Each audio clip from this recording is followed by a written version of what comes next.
actually. Oh, goody. All right, cool. My So, camera is like jumping around.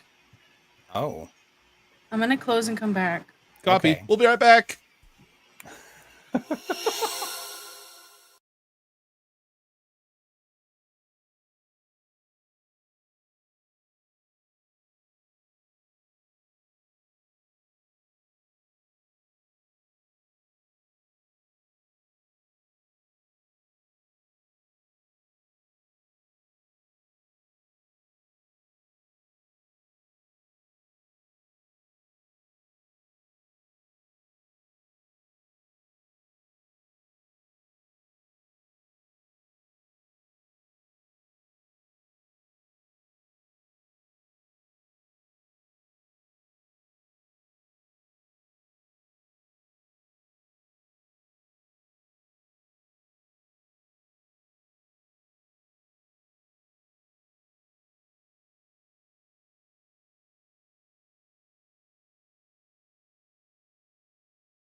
Hanging above the skies of the verdant elven homeworld of Parian, a planet of eternal twilight and enormous forests and misty vales filled with fey mysteries, there is an old reminder of a long burning feud within their own people.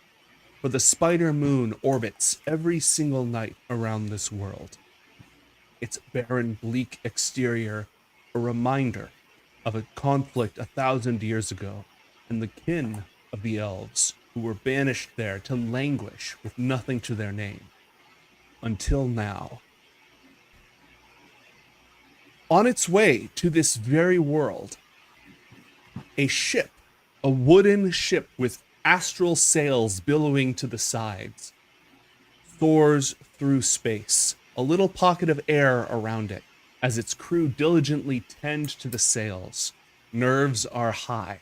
They are going to a very, very dangerous place to meet with some very dangerous people. As we come closer to this ship and away from the massive worlds that they sail between, we can start to make out some figures on the deck. You've got the crew gathered from Quelia and Perianth and from the Chain of Tears. Standing by the helm are several figures. John, Describe what you look like. What someone might see if they've never met you before. John Carmichael appears as a human, presenting as male, with chestnut brown, almost red hair, a small amount of scruff, maybe from no more than a day or so of not shaving, covers his face. He's wearing a blue three-piece suit with a long trench coat. He has a saddlebag holding over one shoulder, and a various amount of armaments, as well as a talisman that is worn, displayed across his neck. He would be standing tall, but absent-minded, as he's just kind of looking out amongst the stars. And down by his feet is his trustworthy companion, Chester. Describe Chester for us. Chester is a very large jungle cat. Not as in like a predatory cat necessarily, more like a house cat, kind of like a serval or savanna cat, but with blue and purple fur and extremely fluffy. They look lazy, almost bored, as they languish along John Carmichael's feet. But every now and then, when something smaller than them stirs across the deck, their ears perk up and their eyes move about perceptively, waiting for a chance to strike.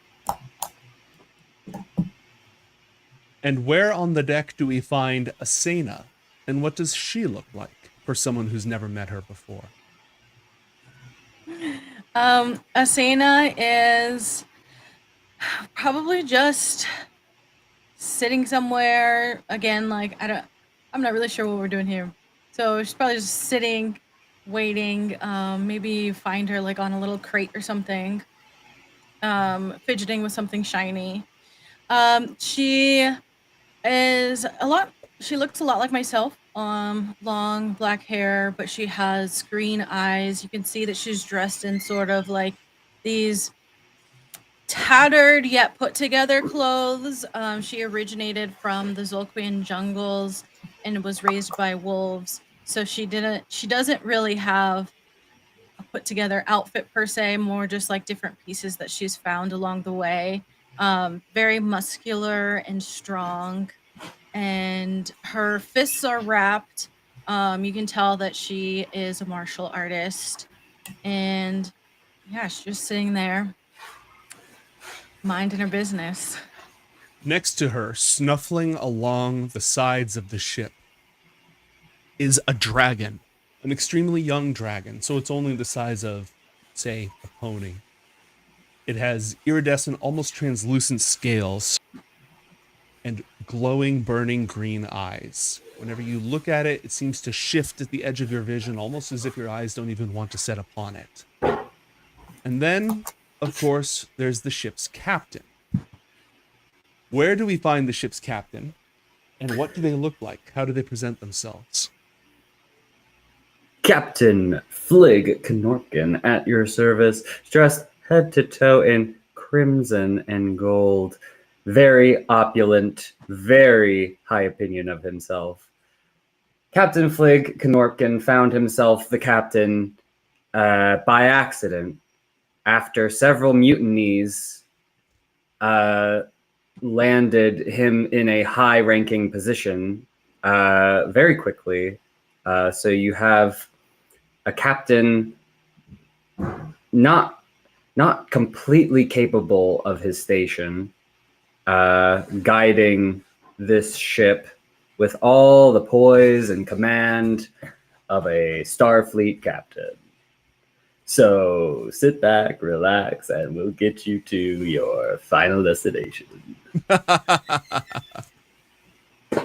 And next to Captain Flig Norpkin, never far away, is his patient, long-suffering first mate, Glebnor, a plasmoid, a blob, mostly translucent blue goo that holds itself in a humanoid form. It wears a simple harness with a backpack and shuffles around after the captain, carrying whatever it is that he wants, bringing him food and water whenever he needs, serving as a constant source of often ignored advice, and just generally taking care of business. I'm very happy to be of service.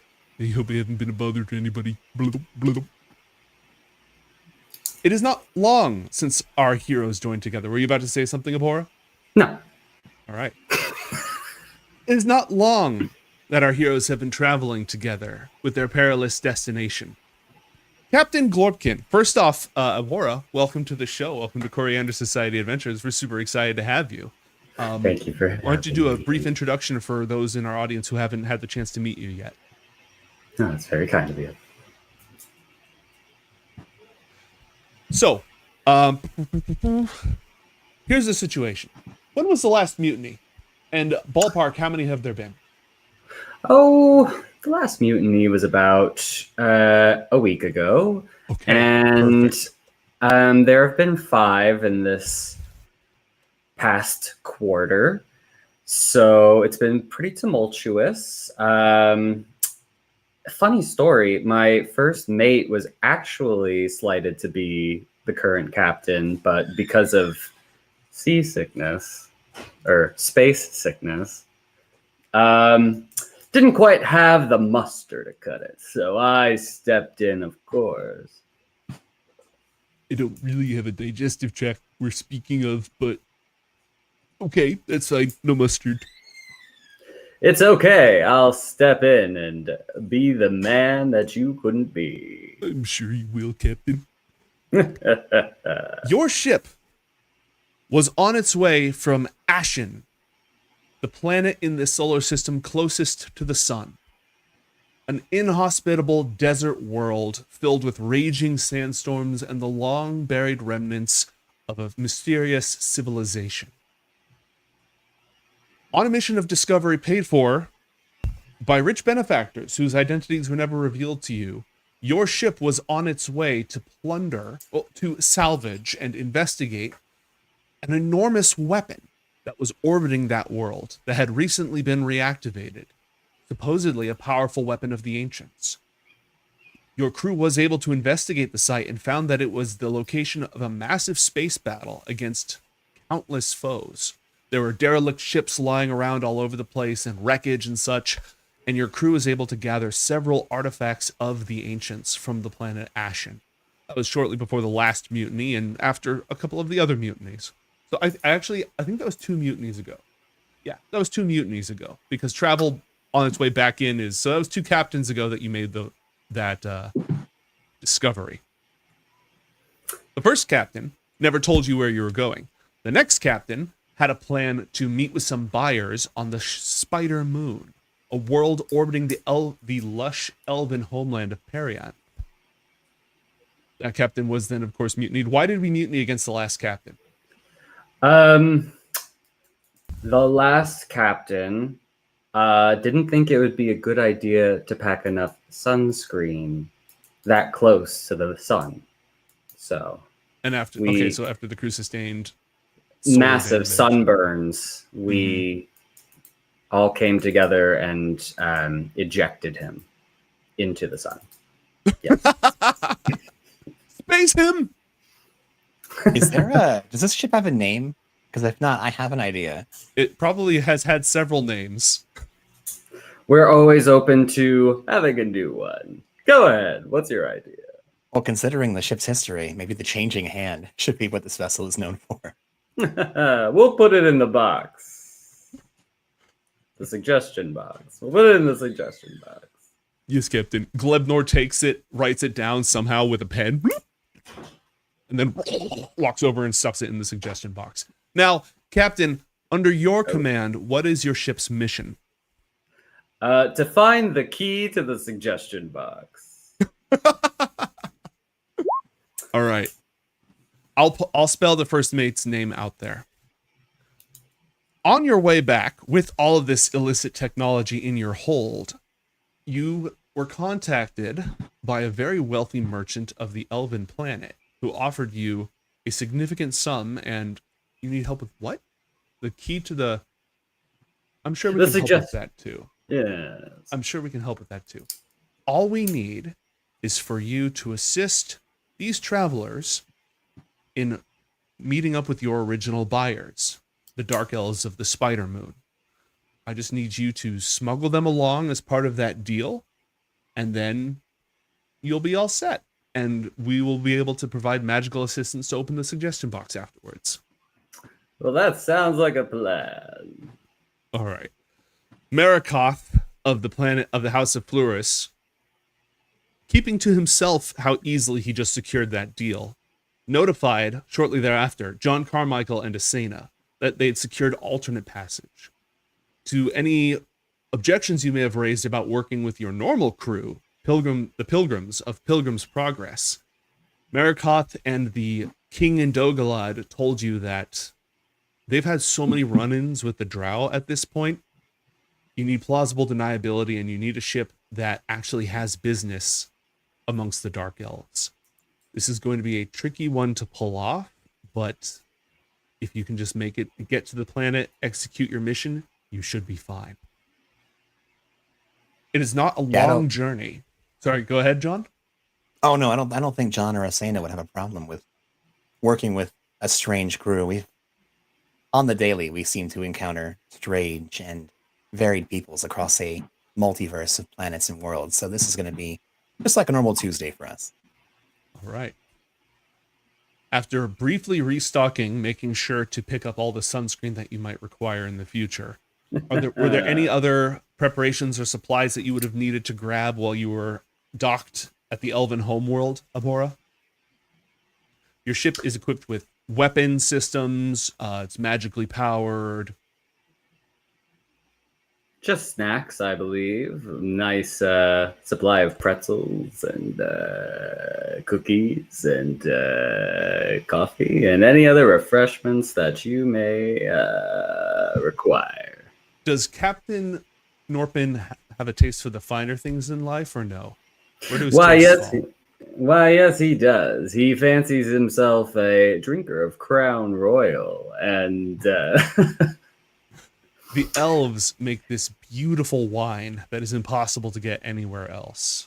And several of the crew would have requested you pick up a couple of bottles of that along the way.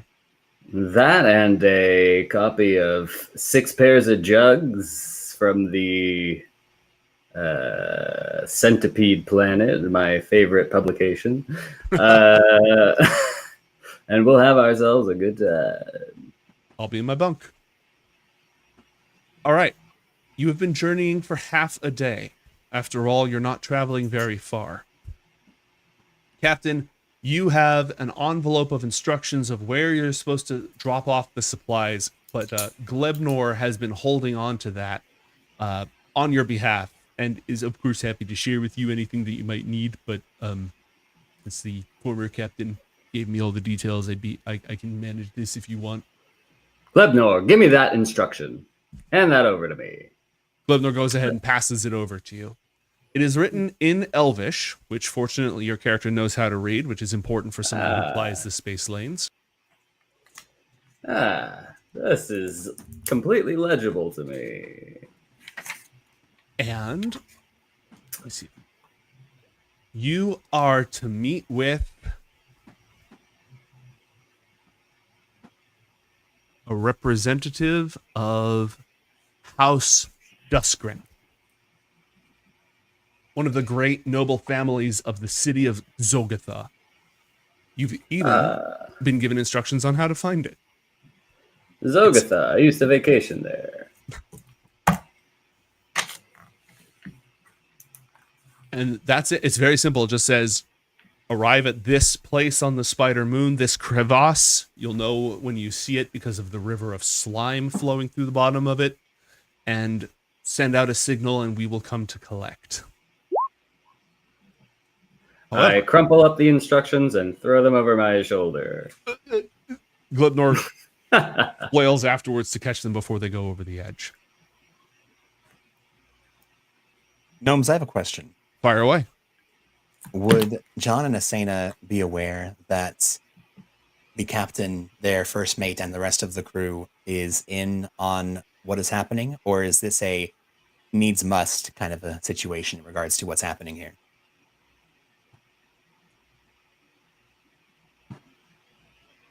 I'm not sure what happened, but I can't hear you. What happened? I is thought he everyone was got just 1 talking XP. directly. I thought he was just talking directly to you. Whisper mode, secret mode. No, it's just dumbass mode. So, The captain and the first mate have been informed that they are to bring the two of you to this world and hide you from the drow. You were not to be discovered under any circumstances. And in exchange, they will be handsomely paid. That's all that they've been told about your mission. Oh, good. Well, without cutting in on the captain's very busy affairs, John would want to ascertain from our vessel leader how they plan on securing our safety and secrecy into this city where both John and Asena are very likely to be wanted. Oh, don't worry. We've got you covered.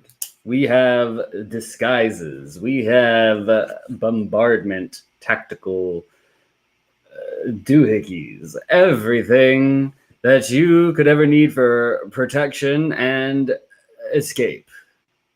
You know, disguise and bombardments, ordnance, as it were, that's kind of Asena's and my thing. So that sounds absolutely perfect. Are we going to be disguising ourselves as pirates, Captain? Why, yes, we will infiltrate any enemy combatant we need to, should the need arise. That sounds absolutely fantastic. Shall we provide our own attire, or would you have something prepared for us? We have fake mustaches. We have silly hats. We have wooden parrots. We have peg legs. Those you would have to do your own dismemberment for. John looks around and sees, is the captain's crew, the rest of the mates here, do they also have similar attire, the mustaches and the wooden parrots, or is this going to make us stand out of it? That's going to be your call, Captain. Everyone who joins my crew is obliged to dismember themselves and attach some sort of claw, hook, peg leg, wooden eye, any kind of appendage. It's the pirate's code. Glebnor looks around in a panic for a moment, reaches into the bag, pulls out a wooden eye, and just sticks it into his blob self. And then chops off a hand, and it's just a pseudopod that falls to the ground, and then sticks a hook on it. I was going to say, John's looking around to see, is the captain trying to pull one over on him? Is he having a laugh? Or is all the crew here have some sort of false appendage going on right now? Roll an insight check for me, please, John. Yes, please. That would be a 22. Abhora, how sincere, regardless of what is factually true, how sincere is the captain?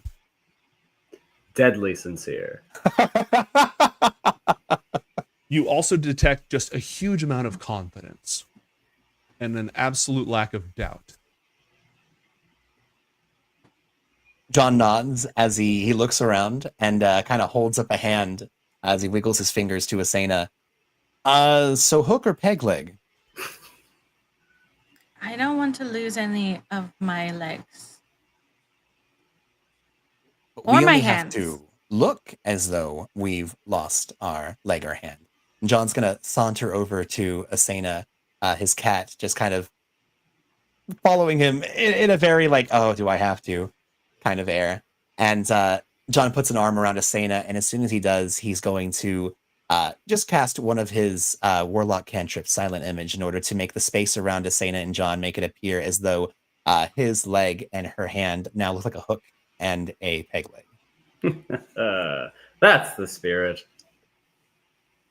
See, that's all we need. Just as long as we appear that we fit in, we follow the rules, and we'll blend in like a needle in a haystack.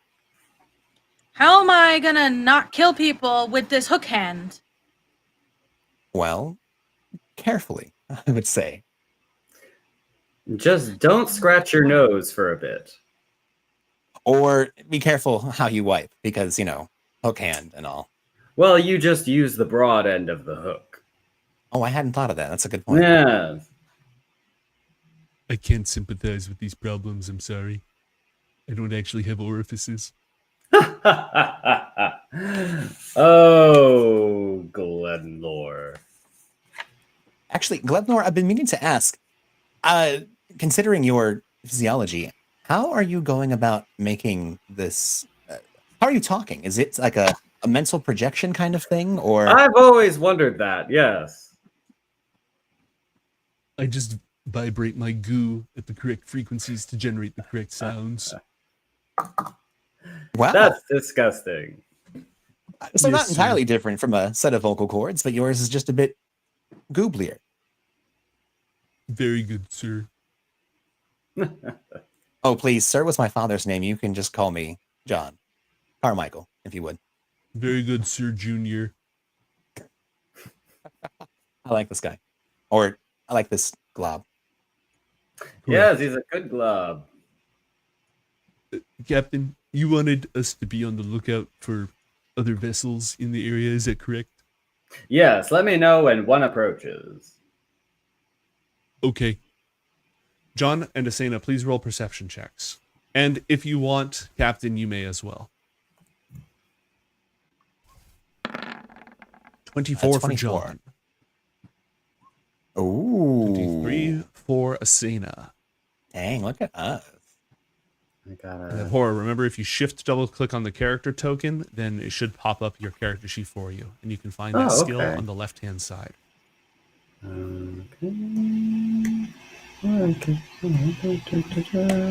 Okay, and then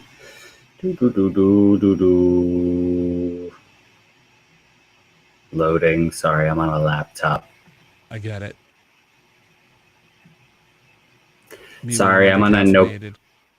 I'm on a Nokia flip phone. So, Well, streaming at least from if my you drop smart it, you'll be just refrigerator. fine. We could always do the. Oh, there we go. Nice. Yes, got Okay. there. All right. So you don't see anything, but this is one of the situations where it's just behind you. Oh, Like John and Glebnor is sort of looking over your shoulder, and John and Asena, your eyes are drawn in the same direction, and you see off in the distance, between you and the sun, using the sun as cover, is the unmistakable outline of a Drow Death Spider ship. oh, goody. Mm-hmm. Thankfully, this ship is on good terms with such a vessel.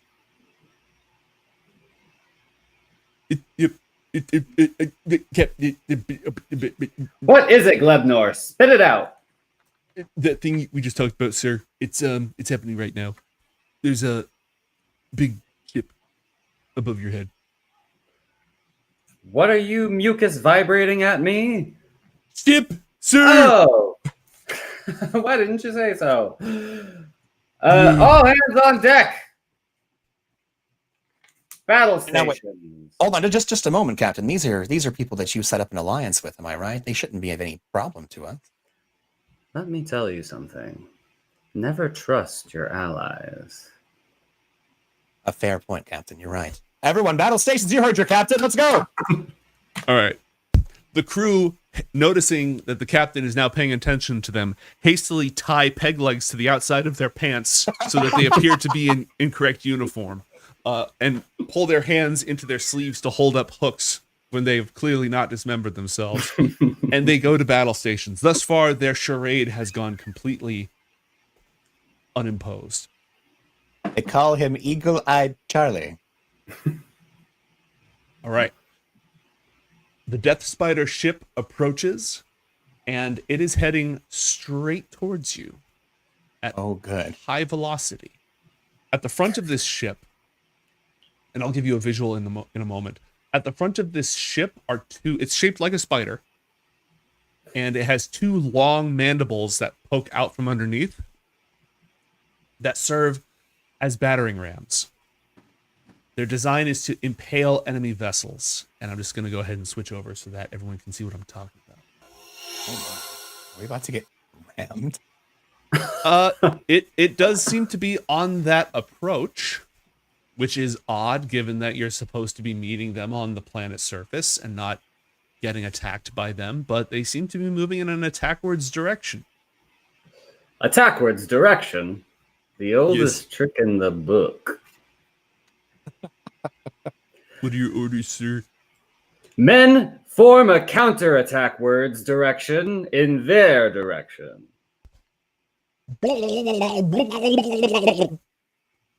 Glebnor translates and roll for initiative. Oh gosh. Okay. Probably gonna have to plug my computer in. Mate, Yes. just as a quick aside, during the course of our travels, John would have done a little something, dealer's choice as to if it was a speech, a song, or a performance of some kind. But he would have used his inspiring hero feature in order to grant everyone here a plus 14 to their temporary hit points. All right. And one random sailor of your choice who was kind of watching.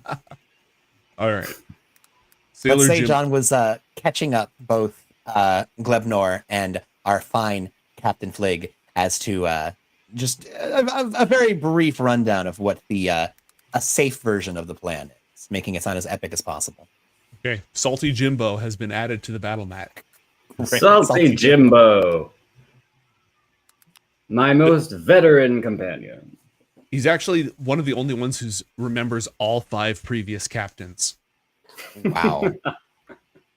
I'm not going to put all the sailors on board the ship right now because I'm not rolling initiative for like 30 people. We're not going to do it that way. Understandable. Anybody who's not main focus is going to be background information. Love it. All right. All right. So the captain with a 6. No, with a 9. Asena with a 6. John, did you roll initiative? No, I was too busy just gazing longingly at Salty Jimbo. Give me just a moment. Nah, There we are. he is the most handsome member of our crew. Wow, Captain, I think you're selling yourself a far bit too short and ignoring actually Glebnor, but You In his own way. in his own devilishly charming way. very kind, sir. Glebnor could be anything you want. Oh, natty 20 for the enemy. Dang. Do 20s trump numbers? Because I got a 23. No, they do not. Okay, good to know. All right, and I am only rolling for the elite crew of the other ship. Mhm. So I'm just gonna roll for a few of them, and then we're gonna go right into it. John, that. assuming that you do go first, what do you want to do? Well, considering that at this point, how far away are they? Because if they're very obviously attacking, then John obviously wants to defend the ship that he's a part of. But if it doesn't seem like they're about to ram us, then I don't want to ruin whatever ploy the captain could be developing. They are trying to ram you. They are 100% trying to Oh. ram you. Okay, good to know. Then I guess they must die. John's gonna turn back to their dear Captain Flig. Captain, sir, it seems as though we're about to get rammed. Should we return fire before they preemptively return fire, rather? Yes, let's return preemptive fire. Post haste. If they haven't fired on us, is that actually return fire? It is if they have crossed the Treaty of Blinglore That In one, this- Winglore. in this district of the star system. Shplee. Preemptively counterattack. Returning preemptive fire, sir. Cut to Gone, you are their not left flank. authorized. Cut to their left flank, or starboard, if you will, and John's gonna take a couple of shots with his variable element blasters, and Okay. he's just gonna assault mode both of them. All right. You're firing at the ship itself. What element are you using? Radiant. Okay. Bolts And of I light think fire from from his what you high-tech said, laser gun. sorry, John can fire at the actual like ram, right? You said that was damageable.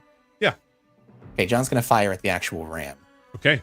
Roll it. because the ram also has like a portal of sorts where once it jams in, it can let out soldiers, right? Right. oh, That's good their whole thinking. thing. They stab you with their ship, then they open the doors and they charge onto your ship. That's their whole strategy. He wants to try to stop that. Okay.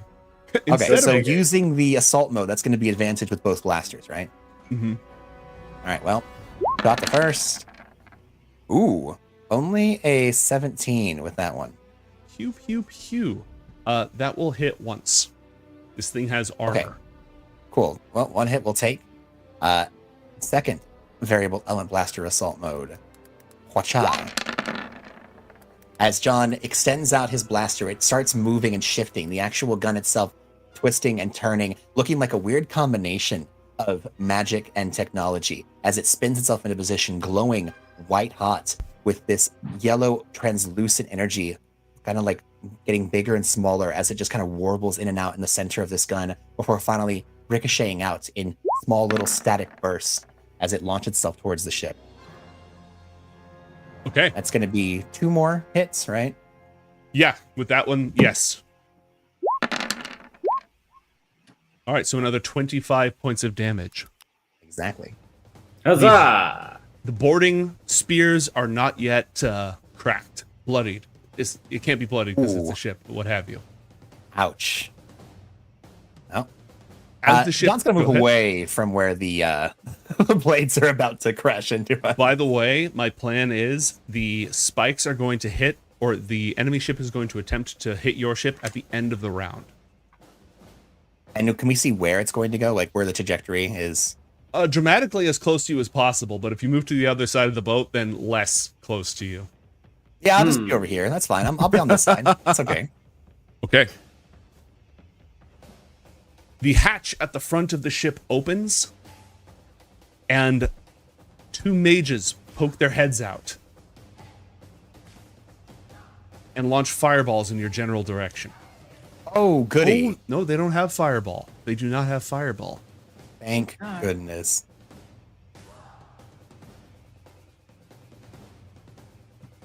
Interesting. How far are they, by the way? Well, what's the range on fireball? Whatever the range on fireball is, that's how far About away they 20. are. 120? Yeah. It's pretty close. Oh, 150. 150. Oh, it's up 50. Oh, wow. Woo. Ignore me. One of them is going to cast Cloud Kill, weaving noxious fumes and vapors to create a deadly cloud of poisonous gas on your ship. I'm just going to go ahead and place it real quick.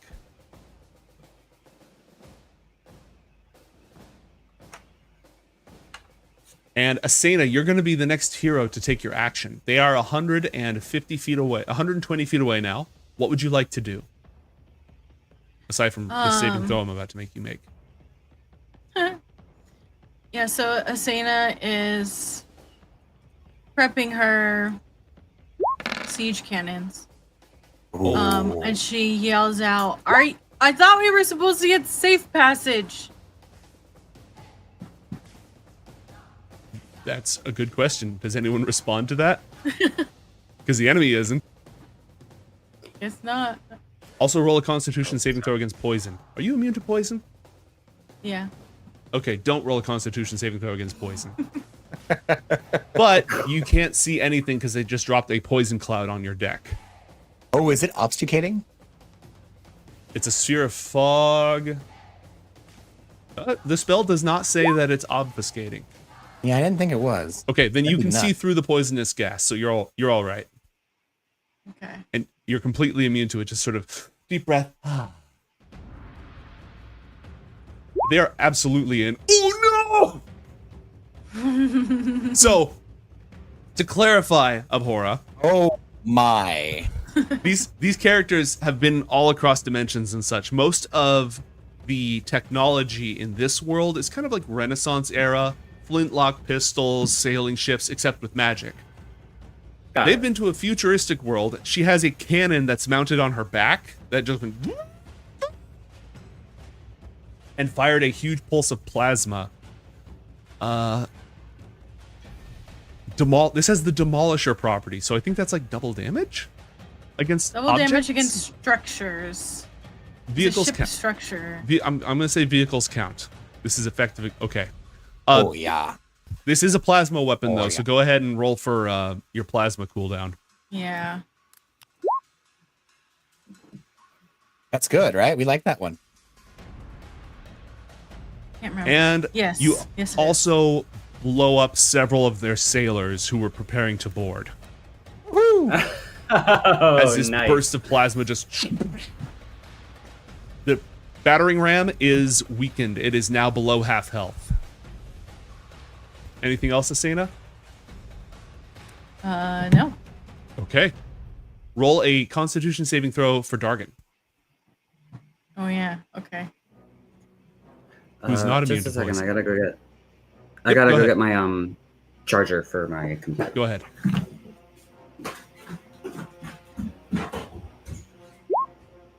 Hey, mate, I have a quick question. Just because I Fire away. noticed a little something on the dice that were rolled. Does Asena's Siege Cannon only do an extra 1d10 on a crit and not doubling the 2d10 that it fires? It should double the 2d10. That's what I thought. But it's written down in her character sheet is only doing an extra 1d10 on a crit.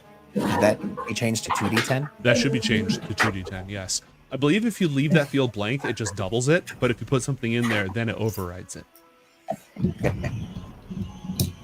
So while we're here, Pods, roll an additional d10 and double it, and you deal that much extra damage. Ooh, Okay. just in time. Okay, 19 more damage to the enemy ship.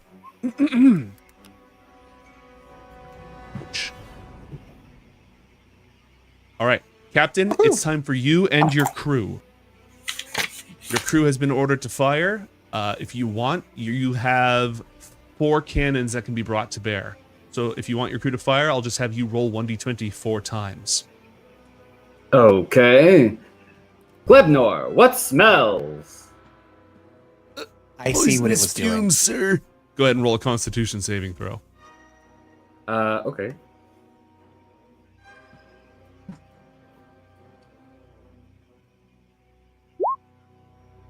Okay. That's an 11. So you take 19 points of poison damage. John, how many temporary hit points had you given out? 14. 14. So you only actually take 5 points of damage because of the That's inspiring speech he gave earlier. Woo! Well, that stinks. I'm gonna fire. All hands, fire every cannon we have 4 at the cannons giant ring doohickey. out. Only one of them hits. Good God, men! Roll I shouldn't have had you take your eyes out. 8d10, please.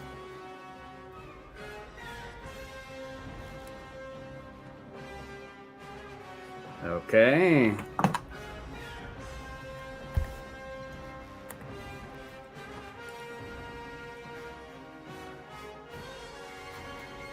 It only rolled the 1. Oh, damn. Okay. Slash R space 8 8d10. Mm-hmm. D10. Okay. There we go. Get With 'em. that blast, the one fun fact, the only person who actually hit was Salty Jimbo. Jimbo!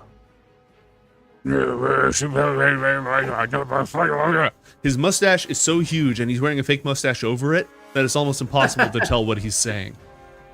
But with that blast, the ramming apparatus of the enemy ship is destroyed. Ah! And you see several other drow space pirates go flying off into the void.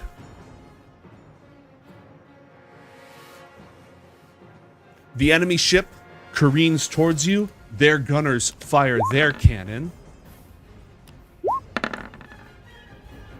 one of which hits, rocking the side of the ship. John, you're not concentrating on any spells because you were just blasting, right? Correct. Okay, your ship takes 41 points of damage. And the enemy pilot, the whole ship sort of shakes from side to side. You're fine, though. You can take 200 before you're in trouble. Oh, good. The enemy pirate pilot desperately tries to veer off since the ramming apparatus has been destroyed and fails. Ooh. The enemy ship. Actually, I'm going to have you roll a sea vessels check. So if you look at the bottom left-hand side of your character sheet where it says water vehicles, I'm going to have you go ahead and click on that, Apora. Okay.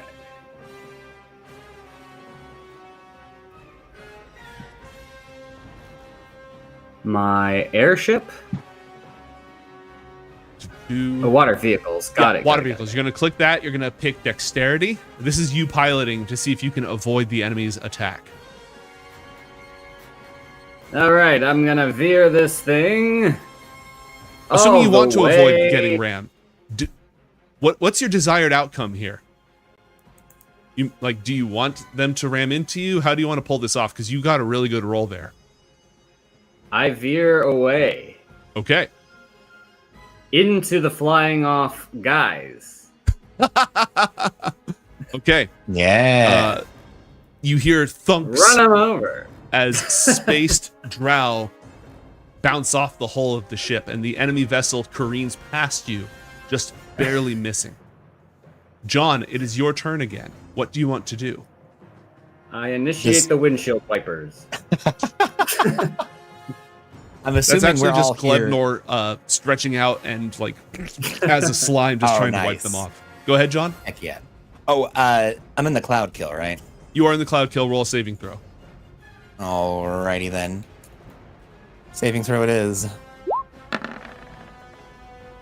Ooh, dirty 20. That will do it. I think you take half. Yes, you take half damage. So you're going to take half of 19. You take 9 points of poison damage. I have 5 temporary hit points left. And now, question. This you might have already taken care of this in the back end, but that giant racking, shaking, whatever, was that enough to have the wizard make a save against holding on to their concentration? I think that's fair. Let's see if the enemy can concentrate. They cannot. However, chat earlier gave inspiration specifically to space spiders, and I think that they count. Ooh, So that's a good call. I'm using the inspiration to roll again, and Understandable. now I've succeeded. I get to keep my poisonous clouds. I think Thanks that's to chat. fair. In this case, this is a very bad thing for us to have. Well, it's not a bad thing for Asena, and technically, if we all walk out of it, it's just right here. So, yeah, I think John's just going to walk out of it.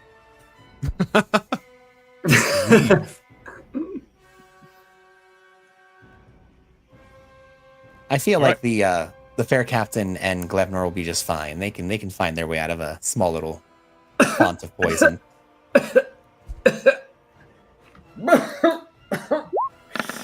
Much like our captain does, John holds on to his insides, does not spew out from this terrible, horrible fog. He'll stifle some rising coughs, and he'll raise his pistols up once more, the variable element blasters, too. Not sure if these combatants are going to come back, but he's fought these ships several times. Does he know of any weak points aside from disabling those front claws? Oh, you know where the powder's stored. It's pretty deep inside this back end of the ship because it needs to be, not exploded by people like you. Yeah, but this shouldn't be that far right now, right? Mm-mm. Oh, that's fantastic. John's going to go ahead and take out, instead, he's going to put away one of the variable element blasters, take out his horn of the lightning lizard, and he's going to raise it up and cast lightning bolt. Oh. Which Okay. he's going to cast lightning bolt at 5th level, Oh, okay. which means that normally this would deal 10d6 damage, but because it has the horn of the lightning lizard as a focal point, it's going to deal instead 14d6 damage. Roll 14d6. That's a lot of dice. Oh, that'll be 52 points of lightning damage. Okay. Aimed right at the powder keg. Okay. I'm going to roll a saving throw for the captain. Because the enemy's whole strength is not below half yet, which means that they should still have some space in there. But I am still going to go ahead and roll this real quick. A 14. Okay, John, that did not reach all the way through. It blasted through several layers of armor, and it didn't reach all the way through, but it left an opening for if somebody else wants to go for it. John is going to point at that spot, and Asena, the powder kegs are there. If you can snipe that one hole that I just made, you might be able to blow the whole ship asunder. Right. Yep. Sniper, which I totally have. I believe in you. All right. Well, there are 2 drow mages who aren't flying a ship, so the other one is going to go ahead and cast web and drop a web spell on the exact same position, trying to trap people inside the area of the poison. That's cool. This is their That's wombo cool. combo. That's a good wombo combo.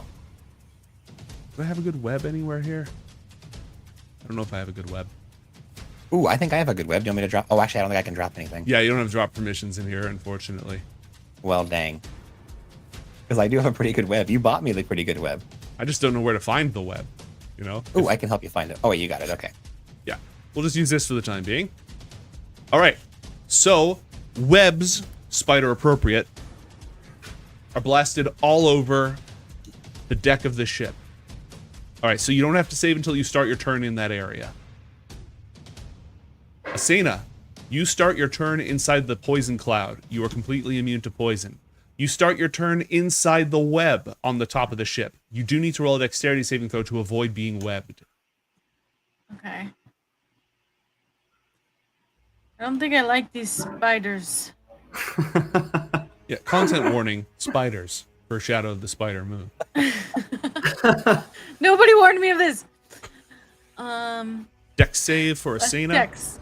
What am I? Okay, Dex. You're pretty good at these, right? You're pretty good. Yeah. 22. Okay, so this entire area is difficult terrain, but you are not stuck. Okay. What Well, do you good want to thing I do? Don't have much to move. Yeah, you don't really need to move. You have very good line of sight from where you are, and a plasma Yeah. cannon. I believe I haven't been able to use my smart laser because it needed a new core, right? Mhm. Is it worth saying that maybe Gaston made a core for us? You've had, you've had one downtime. I'm gonna go ahead and give you 1 core here. That's fine. Yeah. Okay, so I'm gonna take out the smart laser and try and use that to pinpoint and target Ooh. the spot that or John wants me to. Okay, so Two. you're going to use a bonus action to target lock onto that particular point. Very good. Very good. Okay. Yeah. Target locked. Okay. Firing program ready. And roll an attack with There's advantage nothing. with the smart laser.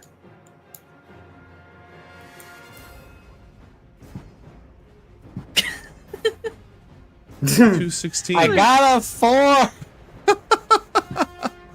Wow. Wow. Well, But did I hit the spot though?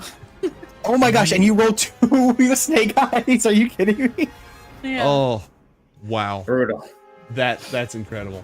Yeah, you hit the spot, but it barely did any laser damage. Do you want to use this? Do you get 2 attacks, or only when? Yeah, you get 2 attacks normally. You can fire again. Yeah. Okay. You got this, Asena? Oh my goodness, are you kidding I me? don't think I got it. This is sad. This is so sad. You did 6 damage. Unfortunately, that's not enough to blow it up. Unless you want to spend inspo to reroll some damage. It's fine. It would be really cool. You know what? We can lose sometimes. These things Speaking of happen. losing, the power core fizzles out and dies. No! Really? Chat played last clip. Oh no!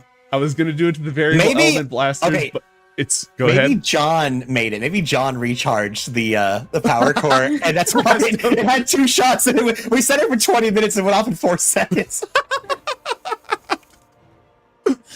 All right, so Asena fires the thing, and that's why I did so little damage too, because John was like, "No, I can charge this for you. You don't need Gaston. You're fine." It'll be fine, guys. I used to do computer stuff before I went out in the universe.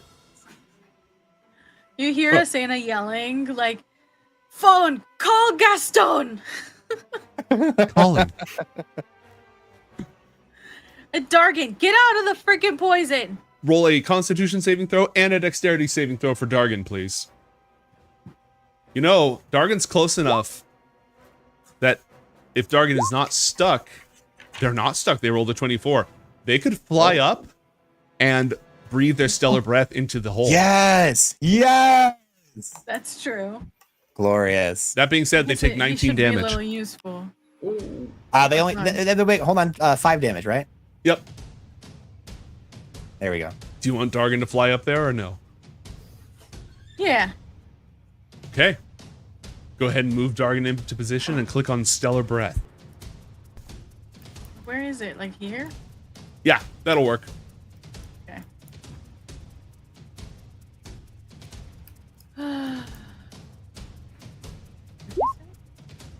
Stellar breath. 21 fire and radiant damage. All right. That's As your- much better. That's Your much dragon better. reaches up, breathes stellar light into the cracked hole that John has made and that you tried to carve out further, and then Yeah. pushes off backwards into the void, returning to the deck. Heck yeah. You can see something smoldering inside the place that you've been carving into the enemy ship. Captain, roll a Constitution saving throw and a Dexterity saving throw. Okay.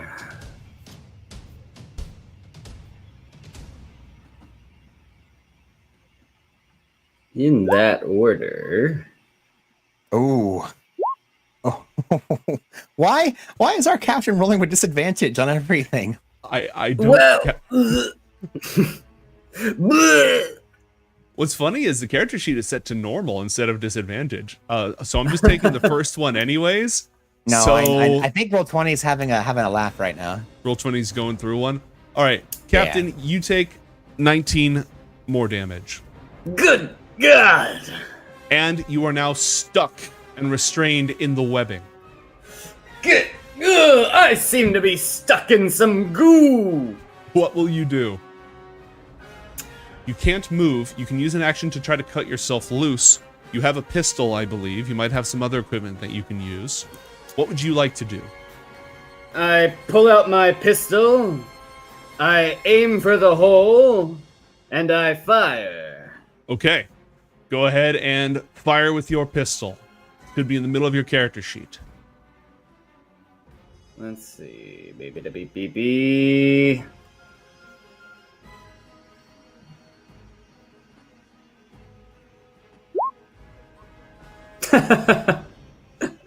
All right. So that's actually slightly broken, and it should have been 5 higher. So you actually rolled a 24. Oh wow. This is the best part right here. This is going to be the best part, okay? The camera Leave you. pans to the inside of the Drow ship, to the place where they keep all the powder for the cannons, heavily insulated and armored, but there's a fire that's been set by the combination of the lightning bolt and the dragon's stellar breath that goes in there. The fire spreads, it gets closer to the gunpowder, things begin to crackle. The captain levels his shot and hits. The bullet goes straight into the hold, misses the powder, but the ship happens to explode at that exact moment. So nobody outside will ever know. Still got it. The enemy vessel explodes and ruptures from within. Its cargo and crew scattered throughout the rapidly dissipating bubble of air that surrounds the enemy spelljammer. Simultaneously, both of the spells that have been cast vanish. Whoa. The ship shudders and shakes and rolls away from the explosion, but it has its own local gravity. Nobody is tossed overboard. And it seems that the threat has ended. What will you do, team? No need to thank me. I'm just doing my job.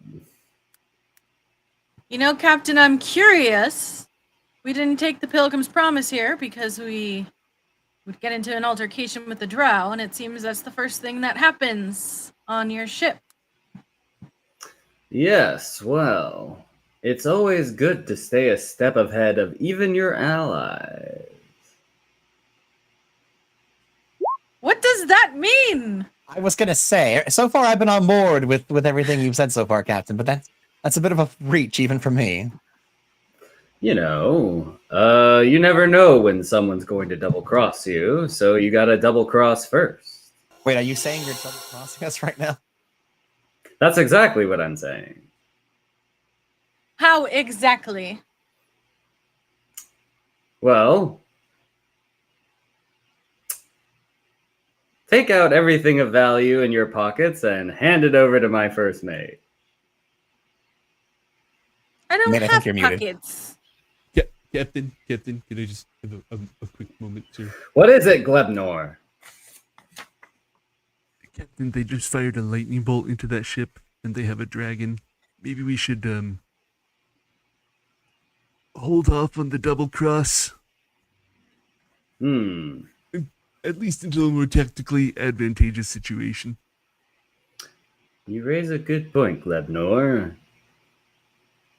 Everyone to the galley for a celebration.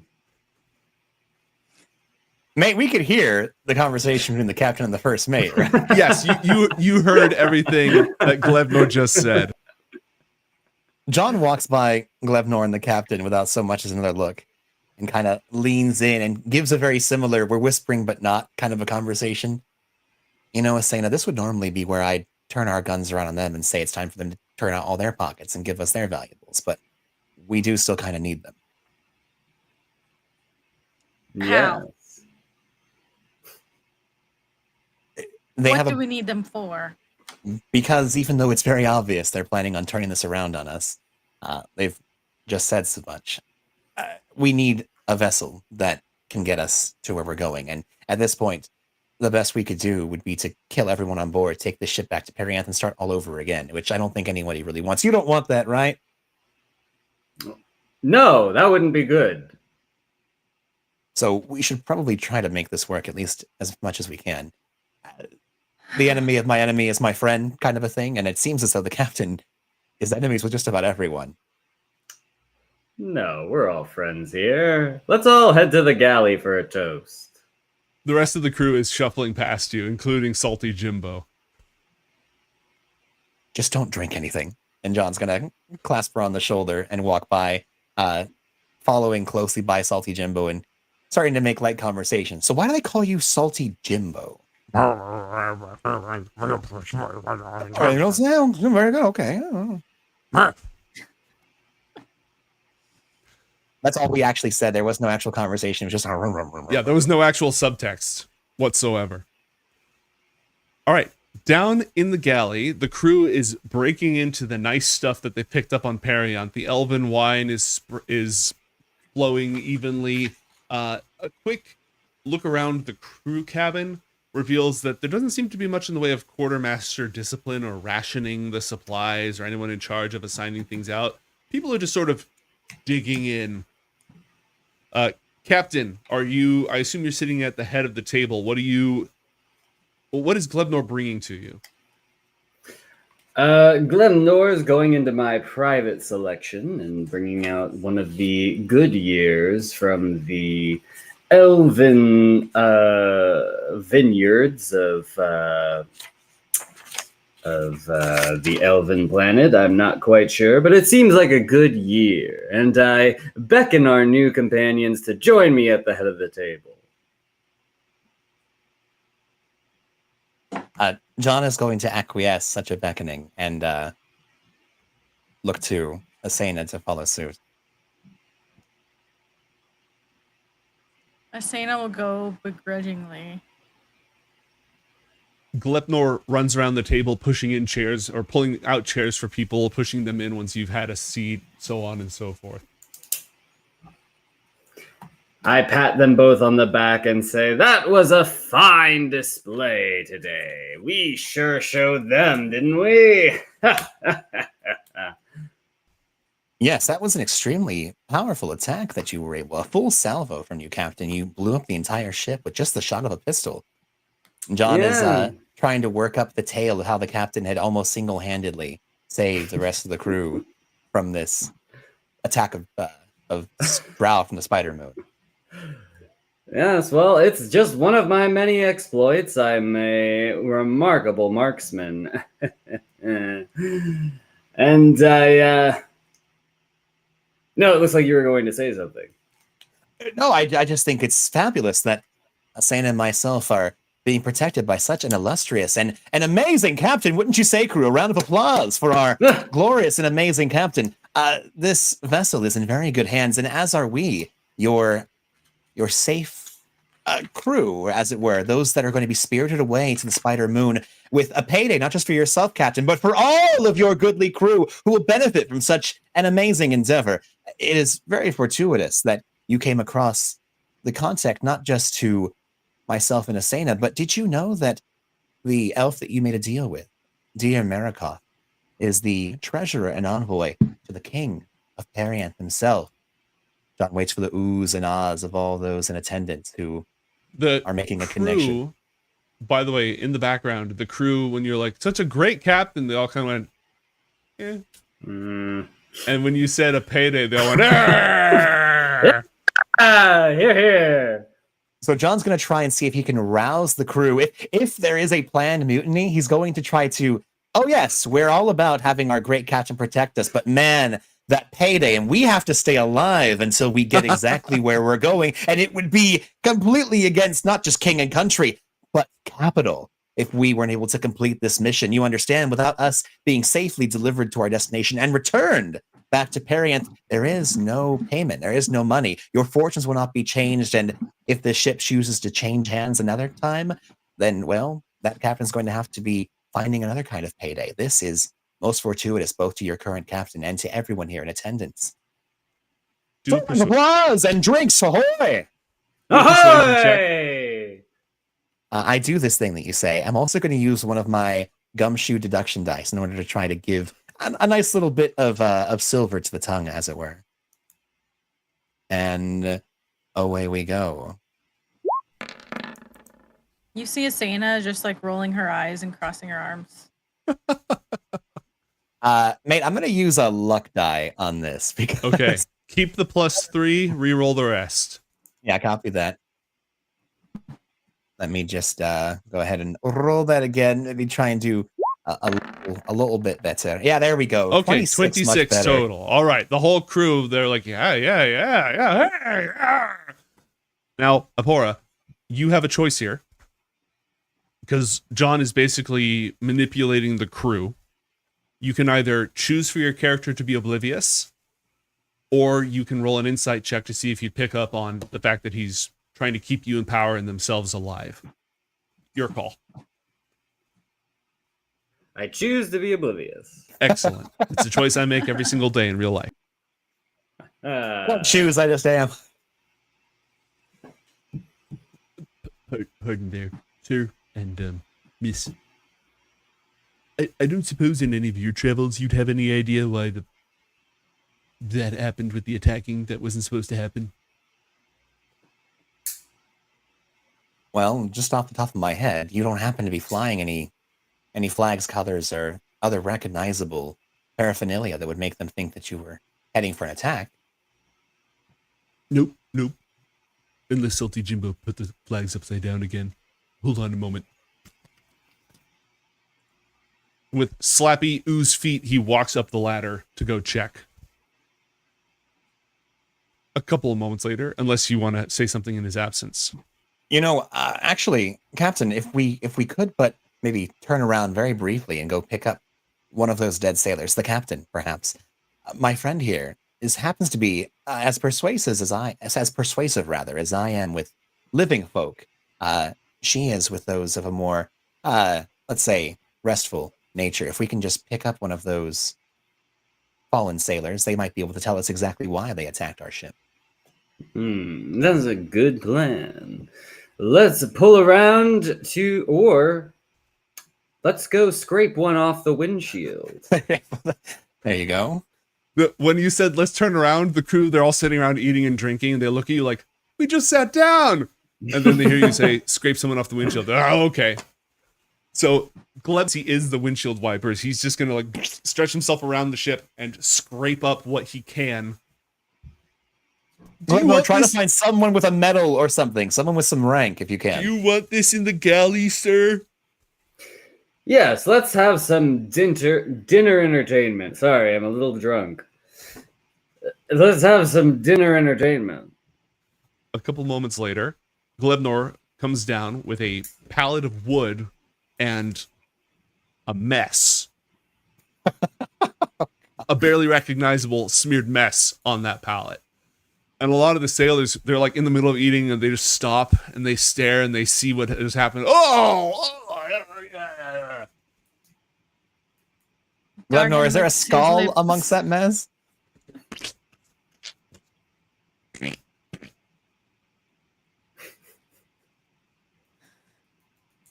It seems only partially cracked.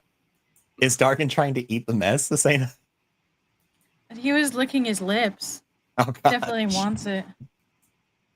Maybe after we talk to it. That's a good idea.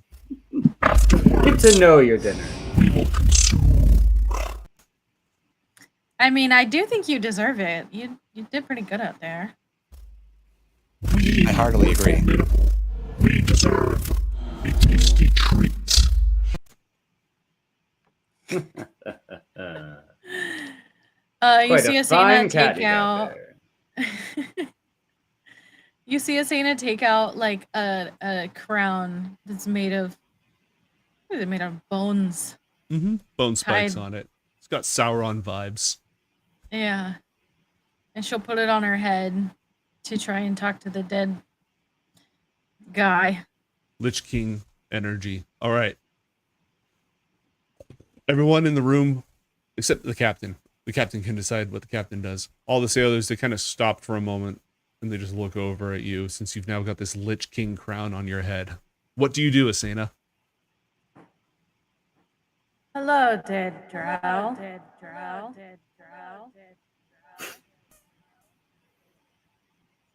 Is there an echo in here? What happened?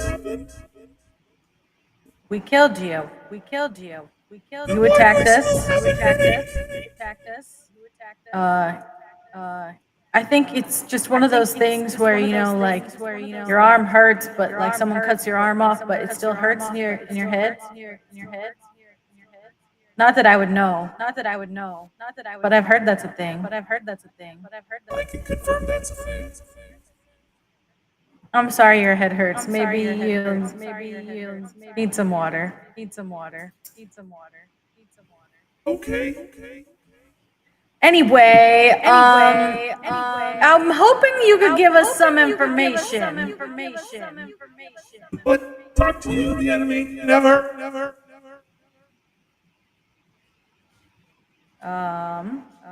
Why'd you attack us? Our ship. I'm not telling you anything. Why not?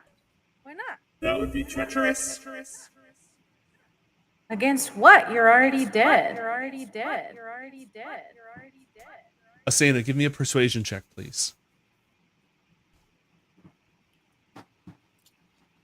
Okay.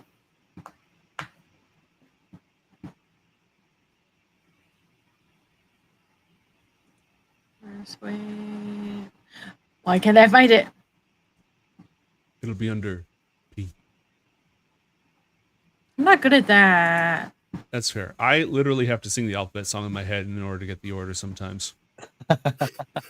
Same with the months of Ooh. the year. That damn song that we learned in kindergarten. I have to run through the whole thing. Oh, yeah.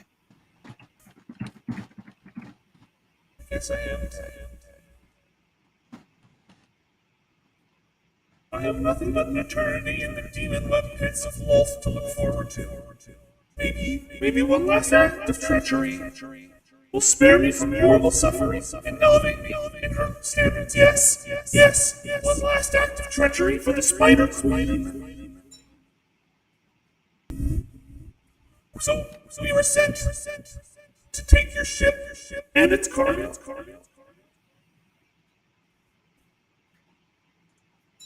For the glory of House Hwanel. That's it? You just want the ship? Not the ship, the cargo of the ship that came back from Ashen. It might have the power of the ancients, the gift that we must give to our benefactors, so that they will scourge Perianth of the elven blasphemers. Okay. And if our house is the house that delivers these gifts to Arendal, then our house would be elevated beyond all the others. Your house will be elevated if you get the cargo. Yes. The power and technology of the ancients. Right. That sounds like a pretty good plan for your house. It does, except for the fact that I'm dead now. And so is everyone else on this ship. Yeah, it didn't go really well. What did the cargo fight you back? It doesn't matter. That's a dumb question. It kind of is, yeah. Yeah. What was the cargo exactly that you were looking for? I don't know particularly, but one of our fleets was destroyed by a powerful weapon in orbit over Ashen. And we've been hunting for the remnants of it. And the captain of this ship told House Duskrin, that they had the remnants of that very weapon. And that should be such a gift that the Illithids will elevate us above all of our rivals. The captain, huh? Yes, the captain. Got it. Okay. So let's say I were to help you. I know you're dead now. But if I find this cargo, where should I bring it? You must not give it to my family. Because I must betray them so that Wolf will smile upon me. You must betray your family. Yes. I've been given one last chance to stab them in the back, as Wolf would truly want. And your family name? House Flanell. House what? Flanell. HLANELD. Flanell. Well, today is your lucky day. I'm definitely gonna make sure that your house gets betrayed. The Spider Queen's dark blessings be upon you. And you too. Can I die now? You can die in peace now. Okay. I actually think I was already dead right there. In pieces, more like it. And wait, is my math right? Yes, my math is right. On that note, we're going to go ahead and go to a short break. Don't go anywhere. Shadow of the Spider Moon will return.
Welcome back to Coriander Society, Shadow of the Spider Moon. Our intrepid heroes are on board the ship. What'd you name the ship? What was in the suggestion box? Changing Hands. Nobody's been able to pull a name out of the suggestion box to rename it because the suggestion box is locked. But nonetheless, our heroes are on their way to the Spider Moon with a hold full of illicit technology, supposedly to trade to the dark elves of that world. They've just learned that the great families of the dark elf city of Zogatha are plotting against each other to seize this technology. Now, we have a couple of things to attend to before we make our way there. First, I'm going to go ahead and let you know what Streamloots cards have been played. Magic item. And this is something that's been, I think we'll just go ahead and give you something from the hold of the ship, something that was a treasure from Ashen. So once we're done with this, I'll go ahead and roll for that. Triple threat. The first character who sings gets inspiration, the first character who dances gets inspiration, and the first character who acts gets inspiration. Slakura has been summoned, so Asena's slime buddy from the anime world of Yokai Blossom is going to make an appearance. And the last card that's been played is Screw the Rules, I Have Money. Meaning that you are allowed to spend money to literally break the rules. You can spend gold to buy inspiration, whatever you want to negotiate with. Your character you can get rid of character's wealth in exchange for in-game benefits. You can literally screw the rules because you have money. All these are in effect. Keep these in mind as we proceed with our adventure. Speaking of proceeding with our adventure, is there anything else, any other scenes that you want these characters to have, either continuing the last scene or any other scenes before you arrive at your destination at the Spider Moon? I think we're pretty good to move on. I've said all I needed to say. Yeah, I think Sena would have pulled John aside and told him about, what the dead guy said. Oh, yeah, good call. Okay, so effectively, we're going to be helping this drow by betraying their family by keeping the things that they were going to steal. Is that right? Yeah, we don't really have to do any betraying because we already are. I mean, that's the easiest quest line I've ever heard in my life. Just stay the course. But, I mean, confirmation that the captain is betraying us is good, even though, he told us himself. Yeah, I mean, that's kind of a given. So we're at this point just trying to transition that when the time comes. We'll cross that bridge when the time comes. But at least for now, they're using us, we're using them. And, before the end, hopefully we'll have assassinated this advisor to the Dark Elf Court. At least How we're going to find our way back, I don't know. I never know the way back. But at least we know, what was that, Asena? I don't know. Forgot. Well, at the very least, as long as you can buy me a minute, I can always summon us up a portal back to Perianth, so we can at least get back to the court of Luris in a pinch. They aren't coming after us or know about us. That's what I was going to say. Oh, good. That's fantastic. Our cover's not They blown just yet. know about our tech and what we have. Great. That's kind of different, right? Yeah, that is a little different. But at least we're currently safe, which is a bonus. I mean, we're in a den of thieves, pirates, cutthroats, and smugglers, but probably, look, we just blew open the side of a Death Spider ship. I think we'll be fine. Everyone here is pretty confident that we need to make it through until the captain's able to convince them otherwise. And, for his traitorous faults, I think the captain is a very fine fellow, wouldn't you agree? Sure. Yep. John, roll insight. I will do this thing that you ask of me. A 16. Sarcasm detected. I definitely can't tell why there's been so many mutinies amongst this crew. Yeah, I was going to say, that 5 in the last month, my goodness. That's insane. I can't believe it, to be honest. But well, at least we know that the crew, if they are loyal to each other, they're not loyal to their leadership. We can always use that to our advantage. Hey, before the end of this, maybe one of us will be the captain of this vessel. You know what I mean? Sure. Why doesn't Dargan just be the captain? Sure. I pull Glebnor aside and I say, I like the cut of that dragon's jib. I think he could be captain one day. Are you feeling threatened, sir? Do you need me to do something about it? No, Glebnor. Just admiring the cut of his jib. Indeed, sir. But what's the jib? Find that out for me, would you? Yes, sir. Is the captain saying this right as Dargan's just devouring the pieces of leftover draw? Just eating the mess from the windshield wipers. Ah, yes, they'd make a fine captain indeed. Look, they can't possibly be worse than the last few. Anything else before we zoom our way through space? I'm good. Aside from Dargan eating and John and Asena catching up on where they stand, yeah, I think we're probably pretty good. All right. Captain, your faithful first mate has not yet discovered what a jib is, despite going from person to person. But they did manage to recover the instructions that you crumpled up and threw overboard, and they've carefully unstuck them and are reading them out as you approach this planet. This planetoid orbiting Perianth. Unlike the lush, mist-covered forests of the world it orbits, the Spider Moon is barren and blasted with years and years, centuries of meteor impacts. Barely anything grows on the surface. What scarce water can be found is mostly underground.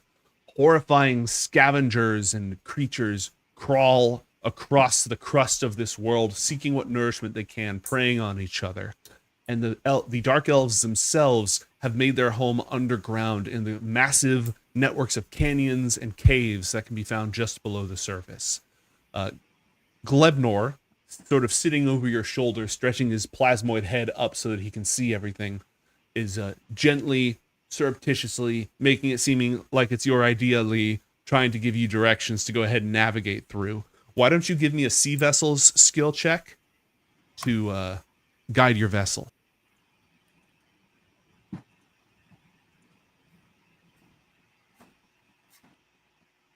Okay, sea vessel. Sea vessel. Your character's actually very good at this. I gotta be good at something. Is that a dexterity or? Yeah, with dexterity. So when you click on sea vessels, go ahead and select dexterity when it prompts you. Okay. Be on the left-hand side under tools. A Yeah. 26. Pull it around. All right. The ship slowly floats downwards between two high, sharp cliffs in a space that you wouldn't be able to see from the surface if you weren't specifically looking for it.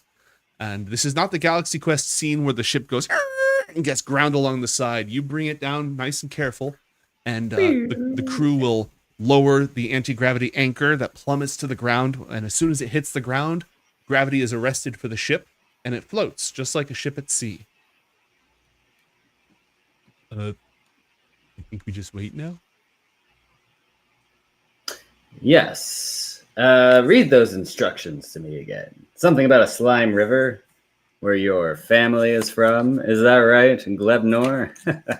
Actually, we're the descendants of amoeboids that grew in the chain of tears, sir. I Don't know. bore me with your personal stories, Glebnor. I just want to know what's going on. Of course, sir. You can hear the sounds of rushing goo. Rushing is the wrong word. Slowly slithering goo somewhere far below. I hear the rapids. Not rapid at all rapids, yes. The gelatin rapids of Zagatha. Naming them that now. Gelatin Rapids. Moments later, Captain, you hear a voice in your head.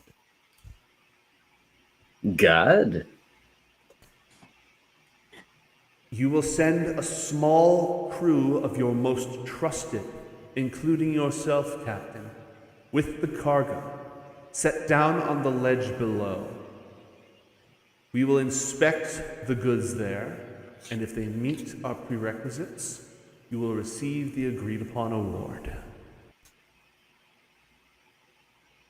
Salty Jimbo, Glebnor, and Handsome Jimbo.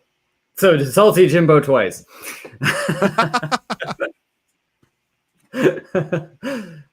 Get your handsome ass onto that boat and bring down the cargo. We have some work to do. And bring a shovel. All right. Salty Jimbo and Glebnor head down to the hold to start bringing out the supplies. The metal crates containing the salvaged technology. As they're That's some white people talk. it's reclaimed. It's Discovered. refurbished. Exactly. Discovered. Do you have a flag? No. No flag, no country. All right. So- Captain Izzard. You heard the captain give those orders, John and Asena, and you see Glebnor and Salty Jimbo going to move the supplies, but you were not party to this mental conversation. You've also arrived at your destination. Theoretically, what would you like to do?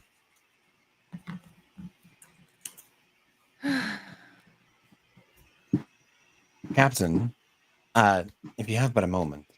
Yes, what is it? Since we've arrived, I believe this is where the smuggling begins. You'll be escorting us into the city to ensure we can get to the next leg of our destination. Is that right? Yes, that's right, Master Carmichael. We have, like I've mentioned before, we have disguises, armaments, armor, and anything else you need for protection. You can trust me. Yes, I'm certain I can. Where would you like us to fall into formation, Captain, sir? Why don't you fall in behind Glebnor there? He'll show you what to do. Give you the ropes. As you say.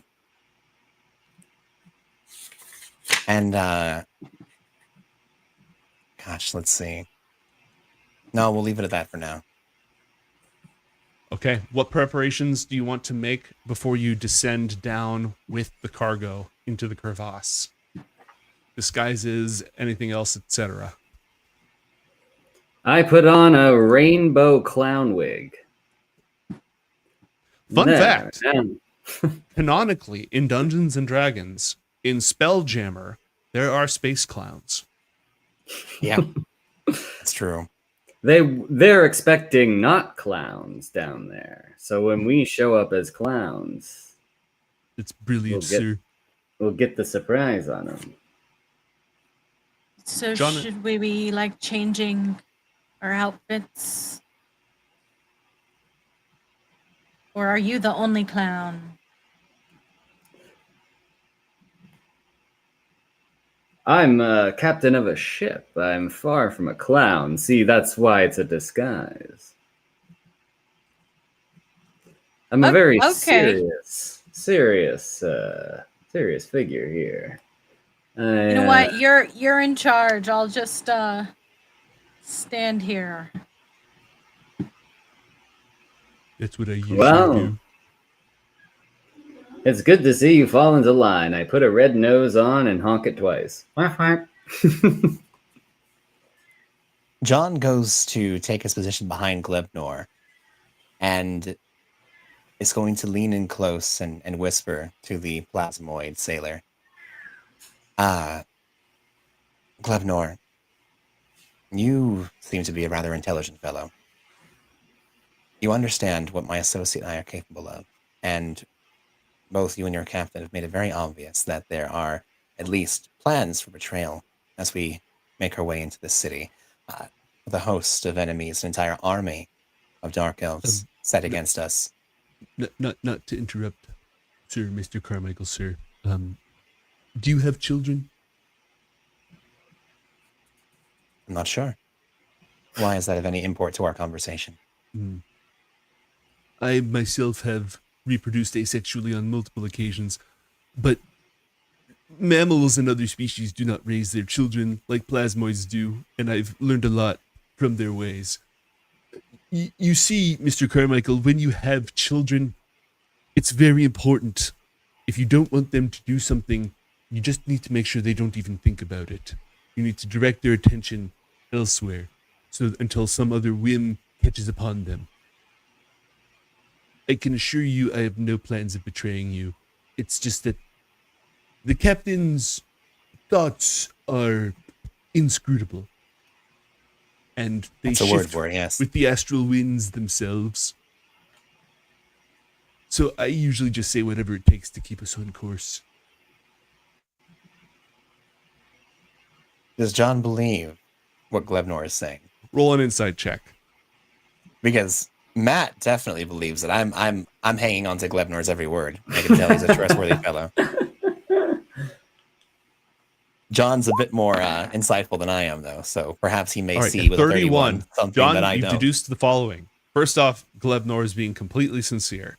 Second, Glebnor is 100% loyal to the captain. So from what I understand is that while there are no plans at a betrayal, and while Glebnor is going to do everything in their power to try and convince the captain away from such a avenue of thought, if it happens, Glebnor is ride or die. Yes. If all other ends fail, if Glebnor fails to distract the captain from betraying you and taking all of your things for no, then sorry, sir, Glebnor has to ride or die. John's going to sigh and kind of just nod at Glebnor. You know, Captain Flig is very lucky to have a friend like you, Glebnor. John turns an eye towards Asena, smiles, and looks back to Glebnor. It's good to have friends you can trust. I wonder what that's like. Well, you can trust the captain to always have their best interests and thereby yours in their forefront of their mind, it seems. Glebnor, I just blew my nose. Does this arouse you in any way?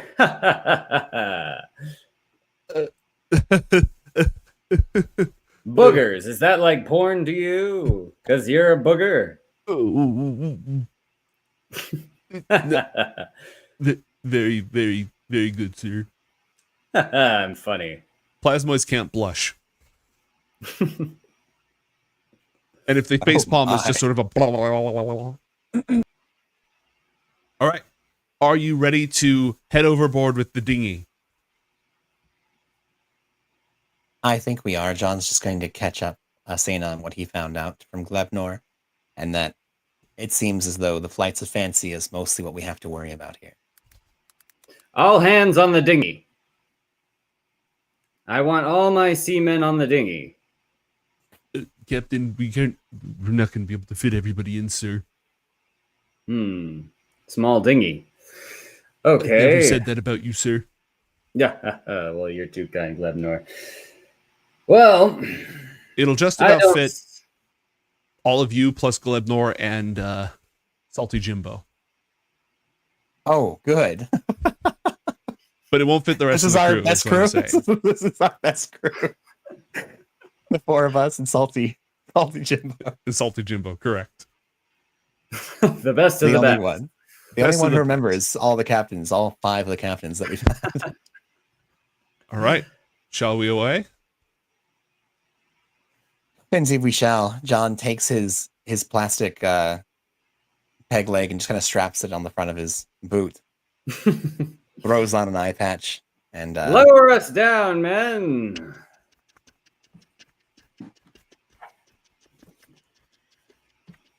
Bud.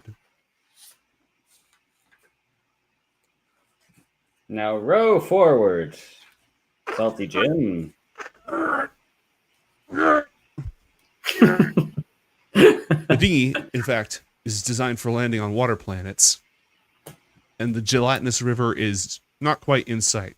But nonetheless, Salty Jimbo and Glebnor are doing their best to row through the dirt. After several moments, there's a snap, and the cable of the rope far above falls all the way down, landing directly on Glebnor. Reconstitutes himself after a moment. Oi, the dinghy! You see a face poking over the side of the ship. Actually, multiple faces. Almost the entire crew looking over the ship. Ahoy, the dinghy! Ahoy, ahoy! Not you! You, Lightning Man and Cannon Person. Me? Are you Yes, talking to you. us? What do Up you on need? that there dragon and come on back. Why? Because we want that payday you was talking about. We weren't talking to you about anything. Oh, you said all those fancy words at dinner, didn't you? Indeed, and when we've safely returned from a mission and back to Perianth, you'll be rewarded handsomely. They didn't say nothing about any mission, just dropping off and making this trade.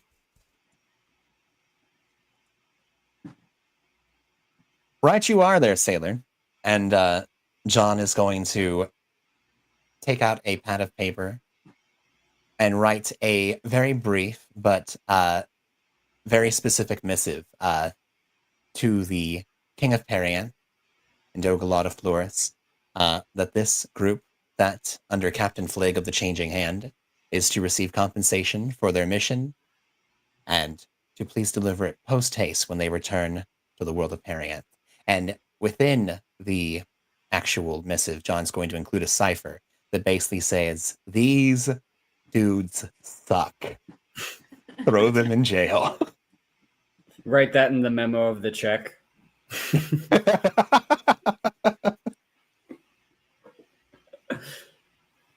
And he's going to mage hand it over to the sailor that was inquiring about it.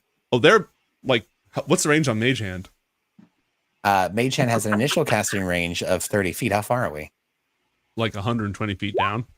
You just So- throw it up in the air and it falls back down. Hand lasts for the duration until you dismiss it. It vanishes if it's ever more than 30 feet away from you. Okay, so it can go 30 feet further.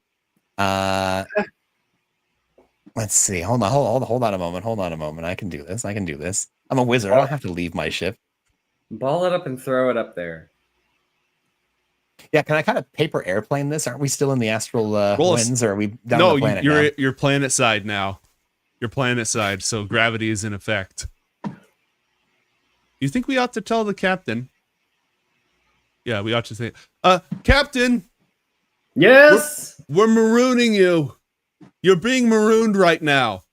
What? That's my ship! Not anymore, it isn't. Ah! Thanks for the wine. We appreciate it.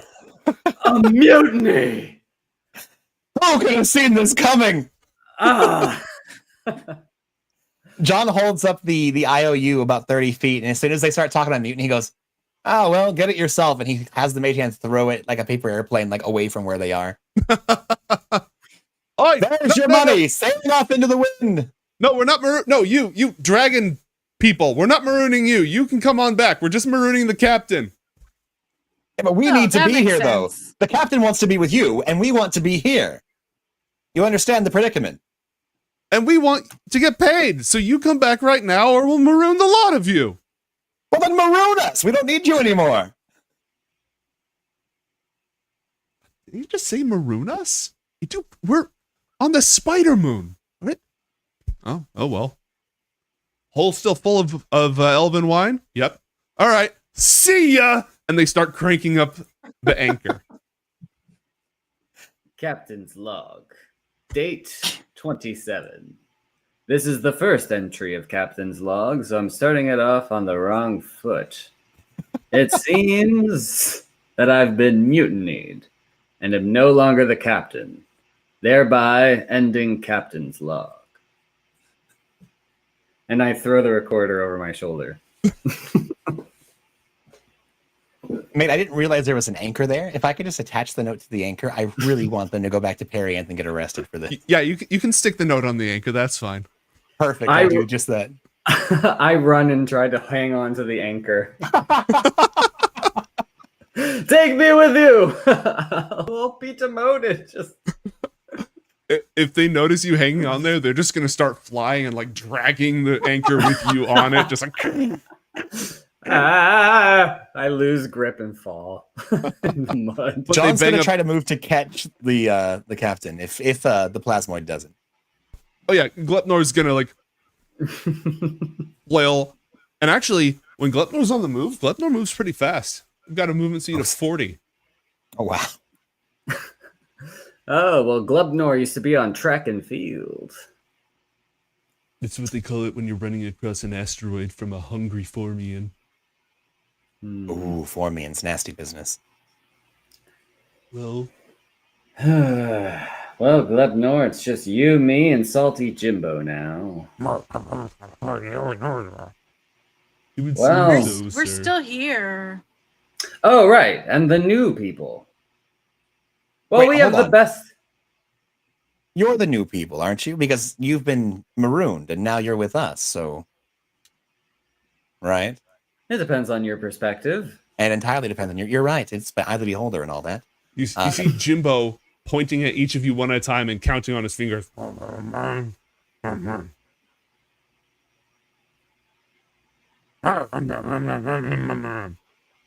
mean, you don't think you're still the captain, do you?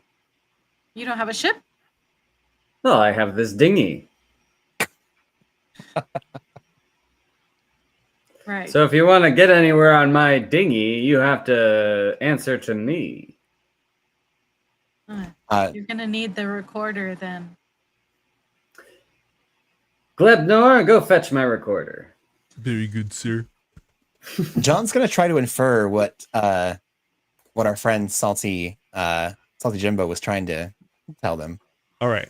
About the five of us and the ship, the boat, the dinghy. There are Oh, 3 against 2. members of the crew: Glebnor, Salty Jimbo, and the captain. Yes. There are 2 of you, John and Asena. Yes. Therefore, Uh-huh. you're the new people. That's what the subtitles say when he's speaking the language of mustache. Okay, so John is gonna he doesn't know mustache, but John knows scruff, and John's gonna try and scruff back to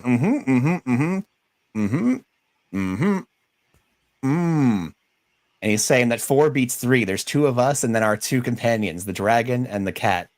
So if we're going by numbers game, you lose. Jimbo eyes the cat, scowls, eyes the dragon, and reluctantly holds up a finger, putting it at 3 and 3.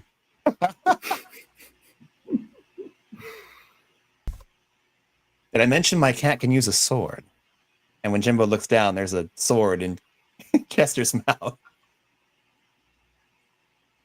Jimbo drops all of his fingers, reaches into his coat, and pulls out Drops his fingers? Yeah, they all no, not like they fall off. He just like lowers his hands. All right. Even he didn't actually follow the command to amputate himself, but he stops counting and just takes a swig out of his hidden flask. That's a good idea. I take a swig out of my hidden flask as well. John agrees. That's an incredible idea. And he magics a pretend hidden flask from inside of his jacket and takes Just a an swig. illusion of. Just an illusionary hidden flask. Jimbo looks at Asena and silently offers her his flask.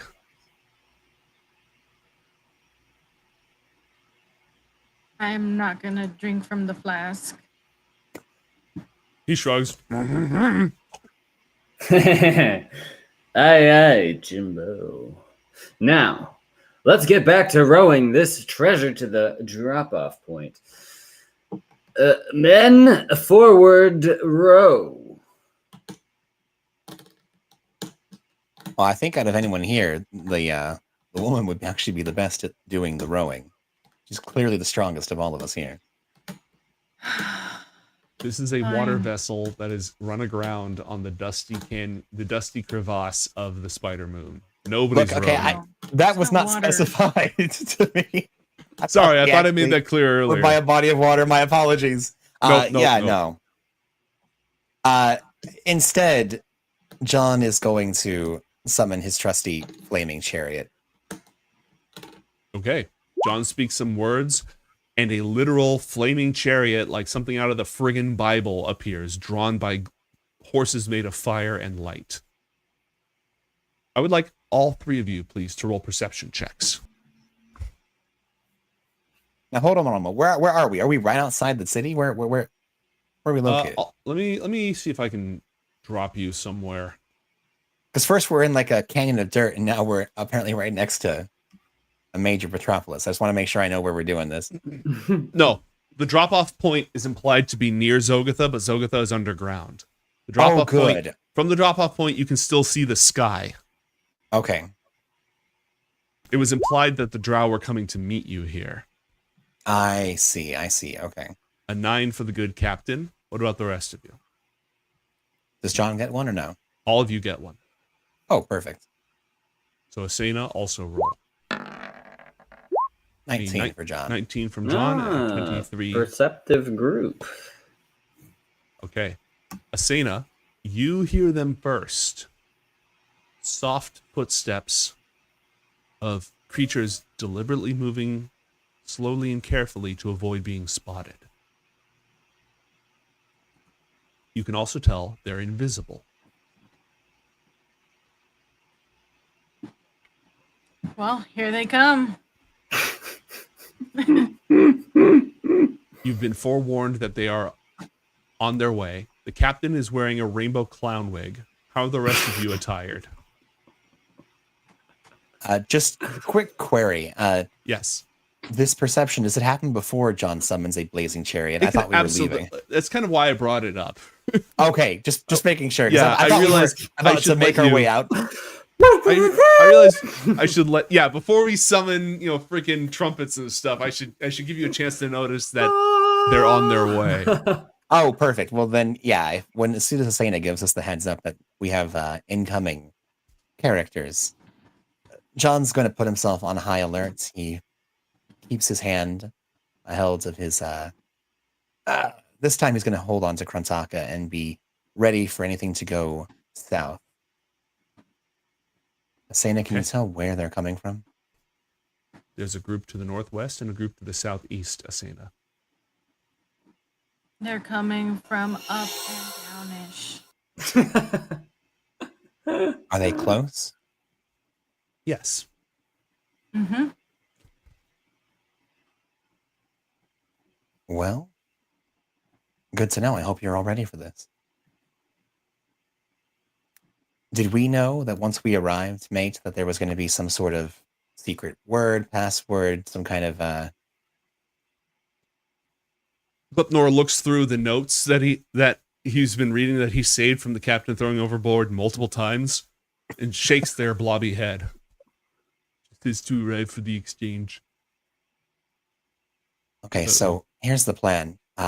Captain, you're still the captain. We Yes, were not that's right. marooned.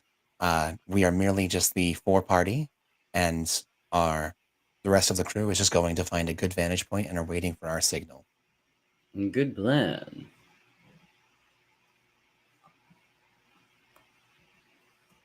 Anything else? Or are you good to go? John's just keeping an eye out and has his hand on his gun, reached inside of his jacket. Okay. 2 drow appear, voluntarily dropping their invisibility. And then you can see footprints in the dust. Very casual, confident footprints approaching between the two of them. Okay. Kind of like this. Yeah. Okay. And a drow with white hair, a very nice coat, collar that sort of comes up and then folds all the way back down and around. Impeccable tailoring on that whole thing. It sort of splits down at the bottom and almost into two, like an old-fashioned coat. Tails, I guess. I don't know what else you would call that. Like coattails, yeah. At either side of his hips are 2 flintlock pistols. and he's wearing a bandolier with several more flintlock pistols all loaded in it. Ah, Captain. Oh, Captain, my Captain. What have you brought us today? Well, I have brought the cargo we discussed. Sure you don't mind if I just take a quick peek to make sure it's the genuine article. Not at all. Look under this blanket that I have over it. As this conversation is taking place, 4 other drow emerge from invisibility to the northwest. They stand at a distance, hands on their weapons, but not immediately approaching. The drow gunslinger will go ahead and walk all the way up to take a look.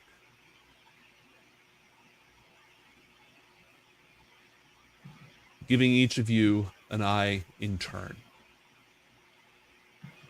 Paying a particular attention to any weapons that you're carrying. What obvious weapons does each of you have, if any?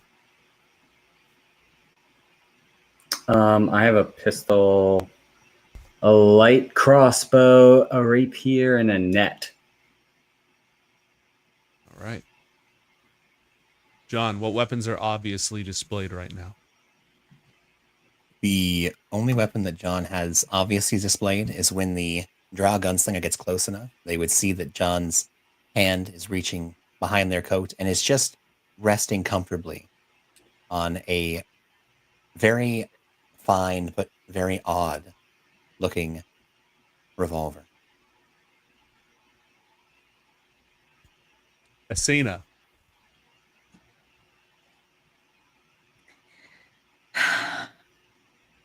Okay, Asena has a very obvious armored pack on her entire body. It's not in the siege mode, but it's on her back. She's got a shotgun, a smart laser, the pole axe. It's a walking artillery. It's like your whole back is just like tank cannons and gigantic like high-tech weapons. And But we've Yeah. got some really nice backpacks to where it all like just kind of fits really nicely. Yes, from LL Bean, we have kind of nice. the latest in armament management. All right. He walks all the way around you once, Asena. Just looking at everything. Not at you, at your weapons. I'll glare at him. He takes the blanket, shoves it aside, and looks at the metal crate, rubs his hands together, and then goes to open it. And within are multiple pieces of technology. Some of them, John, roll a science check for me, please. Oh yeah. Let me roll that thing. Oh, 26. 26. Yeah, that'll work.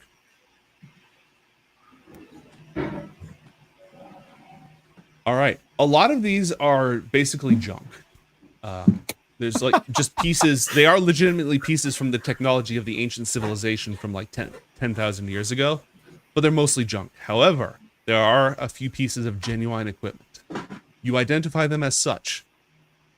A gravity nullifier, a retaliation nodule, a force dome, a stunner, and an encrypted Esper coil. Would you be able to drop those in chat? Yes, but not immediately, because my version has That's all the fine. descriptions of exactly what they do, and I don't want to tell you yet. No, that's fine. That's fine. Just Yeah. the names. Just the names. No, I'll I started post writing those it down, and I could not keep up with you, and so I stopped and didn't bother. A gyroscopic doohickey, a popcorn maker, Also makes Julian fries. All right. The roll an insight check for me, all three of you, please.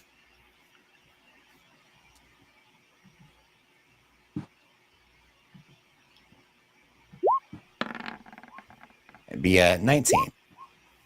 And a 15 from 15. Pods.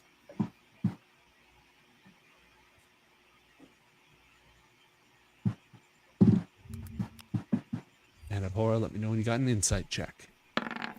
Oh, I've got one for you. A dirty one, not a natural one. A dirty one. That's a doohickey, all right. Yeah, just as exactly as advertised. You've kept your side of the bargain. We'll go ahead and keep ours. He whistles and gestures into the shadow, and several other drow appear from around the corner, hauling a metal chest. And they set it down on the ground. You, got something to bring this home there, Captain? Yeah, my ship will be around in about 20 minutes after they pick up their Orange Julius's. Roll a deception check, please.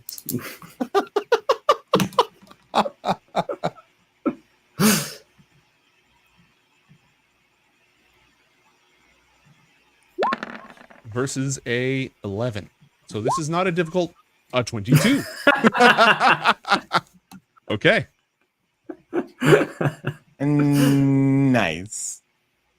Well, then Orange maybe Julius is very popular around here. the drow all sort of look at each other for a moment. And he will go ahead and walk over, turn lightly on his heel, and just sit down on the metal crate that they brought out and said, "Oh, we'd be happy to keep you company while we wait for pickup.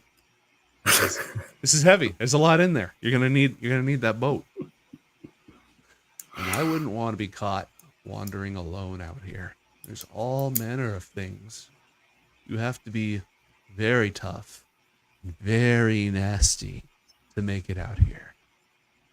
Asina, you are getting a bad vibe with that insight check from all of these drow, everyone gathered here.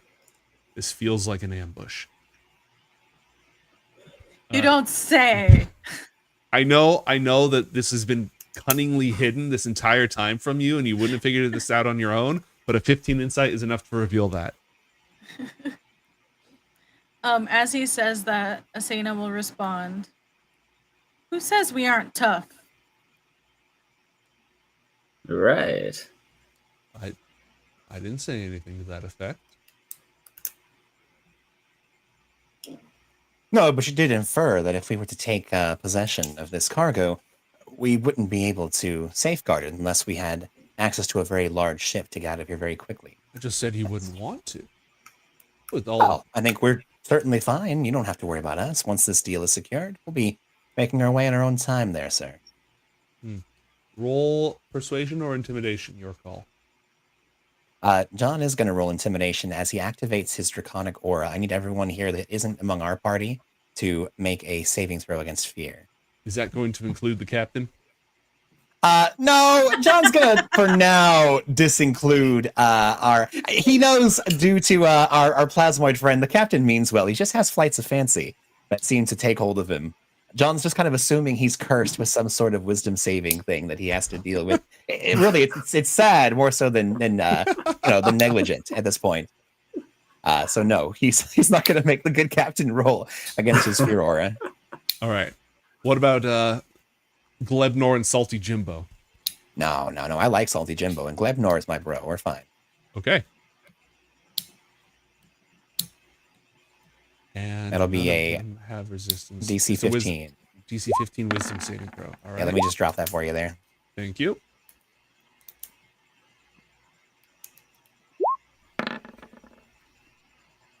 Okay. That immediately sets them all as John's shadow grows longer. And in the light reflected off the forest world of Perionth, you can just scarcely see his shadow growing looming wings that spread out farther than his actual silhouette would imply. The drow Not the take forest world of Perionth, the dust-filled world of the Spider Moon, right? the light's reflecting from the forest world of Perionth down on the spider moon. I see. My apologies. All good. All good. The drow sort of take a moment, glance at each other, and the gunslinger twitches his hands for a brief moment. Could I get perception His checks hands from all of- twitch Yes, his hands twitch. over where his guns are? No, No. Okay. sort of out in the air. I was about to shoot him if his hands are twitching over his gun. Hey, if you want to shoot him, if you think that's sus, you can totally shoot him. Well, it is sus, but no, if it doesn't, okay, you ask for a check. If it's not reaching for a gun, I'm not going to shoot him. But if he seems like he's about to react, definitely John would try to react first, for sure. Okay, roll a perception check. The captain got a 10. He got a 16 perception check. I'm upset that you were like doing that good. Like that's Don't actually a very good interpretation of that music. Thank you. Natty 1. Okay, Dang. you have some options here, Pods. You have some options here. 1, chat has given. Luck is on our side. Also, Matt, I'm counting that as singing. You can have a triple threat, one of the 3 triple threat inspirations. Nice. All right, so Hey. here's what you can do, Pods. 1, if you have any inspiration, you can spend them to reroll. 2, chat has given you some luck dice that you could spend. 3, you could shoot him because you think he's going for his gun. Oh, dude, if Asena shoots him, John's shooting him too. This guy just twitches like absent-mindedly from this, and he just gets filled full of lasers and bullets. How can you put that in front of me and then like I not shoot him? Like Look, I am an impartial observer. I'm merely making sure that you're aware of the really? many options at your disposal. I just dangled something shiny in front of the impulsive one. Nobody even played the something shiny card. You could make a good decision, you could make a cool decision, or you could freaking shoot.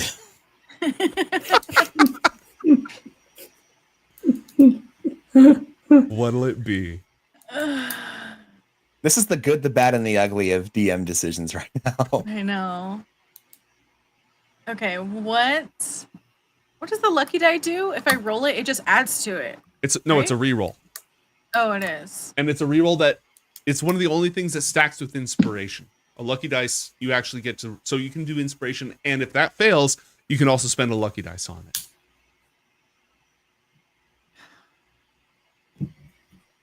I want to shoot him though. I was gonna say you could just shoot him. So here's another thing, all right? I know that Asena made a promise to a literal archangel in exchange for divine powers.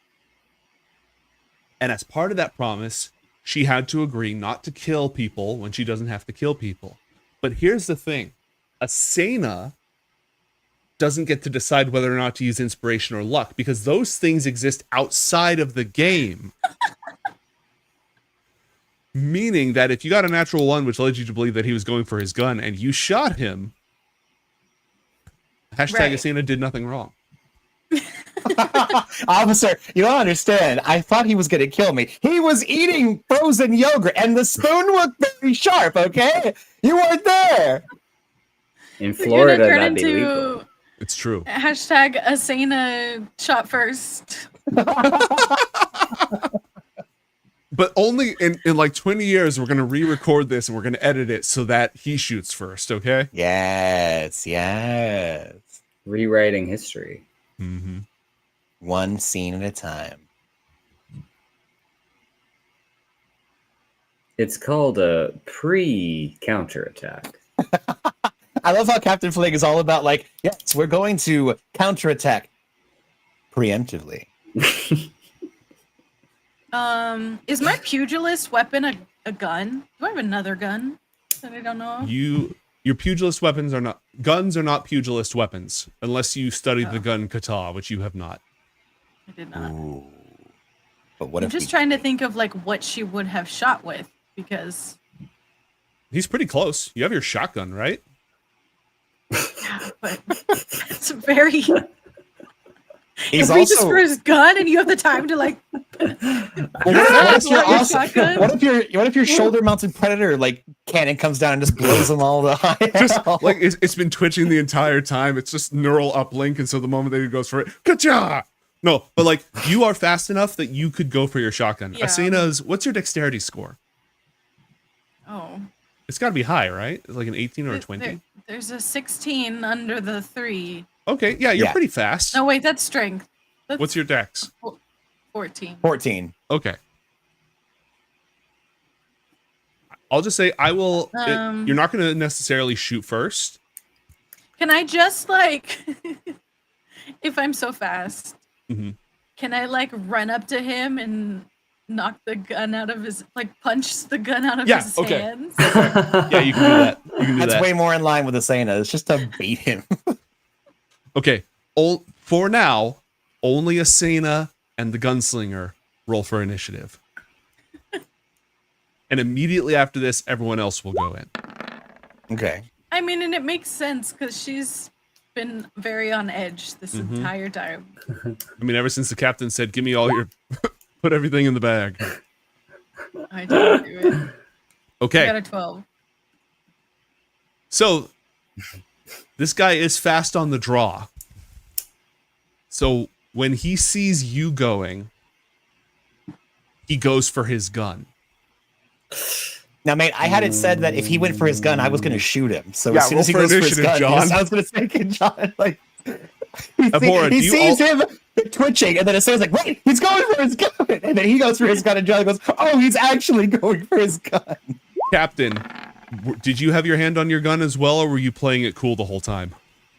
I was eyeing the back of the dinghy. Like tactically or with Riz or what? I was about to dive behind it like a coward. Oh, well then roll for initiative to dive behind it like a coward. Let me see if I can get a dinghy out here. I love how Captain Flag is like, who the hell are these people who keep throwing themselves in danger? We had a job to do, and now it's just there's so much killing and shooting. With cat-like reflexes, I dive behind the dinghy. Yeah.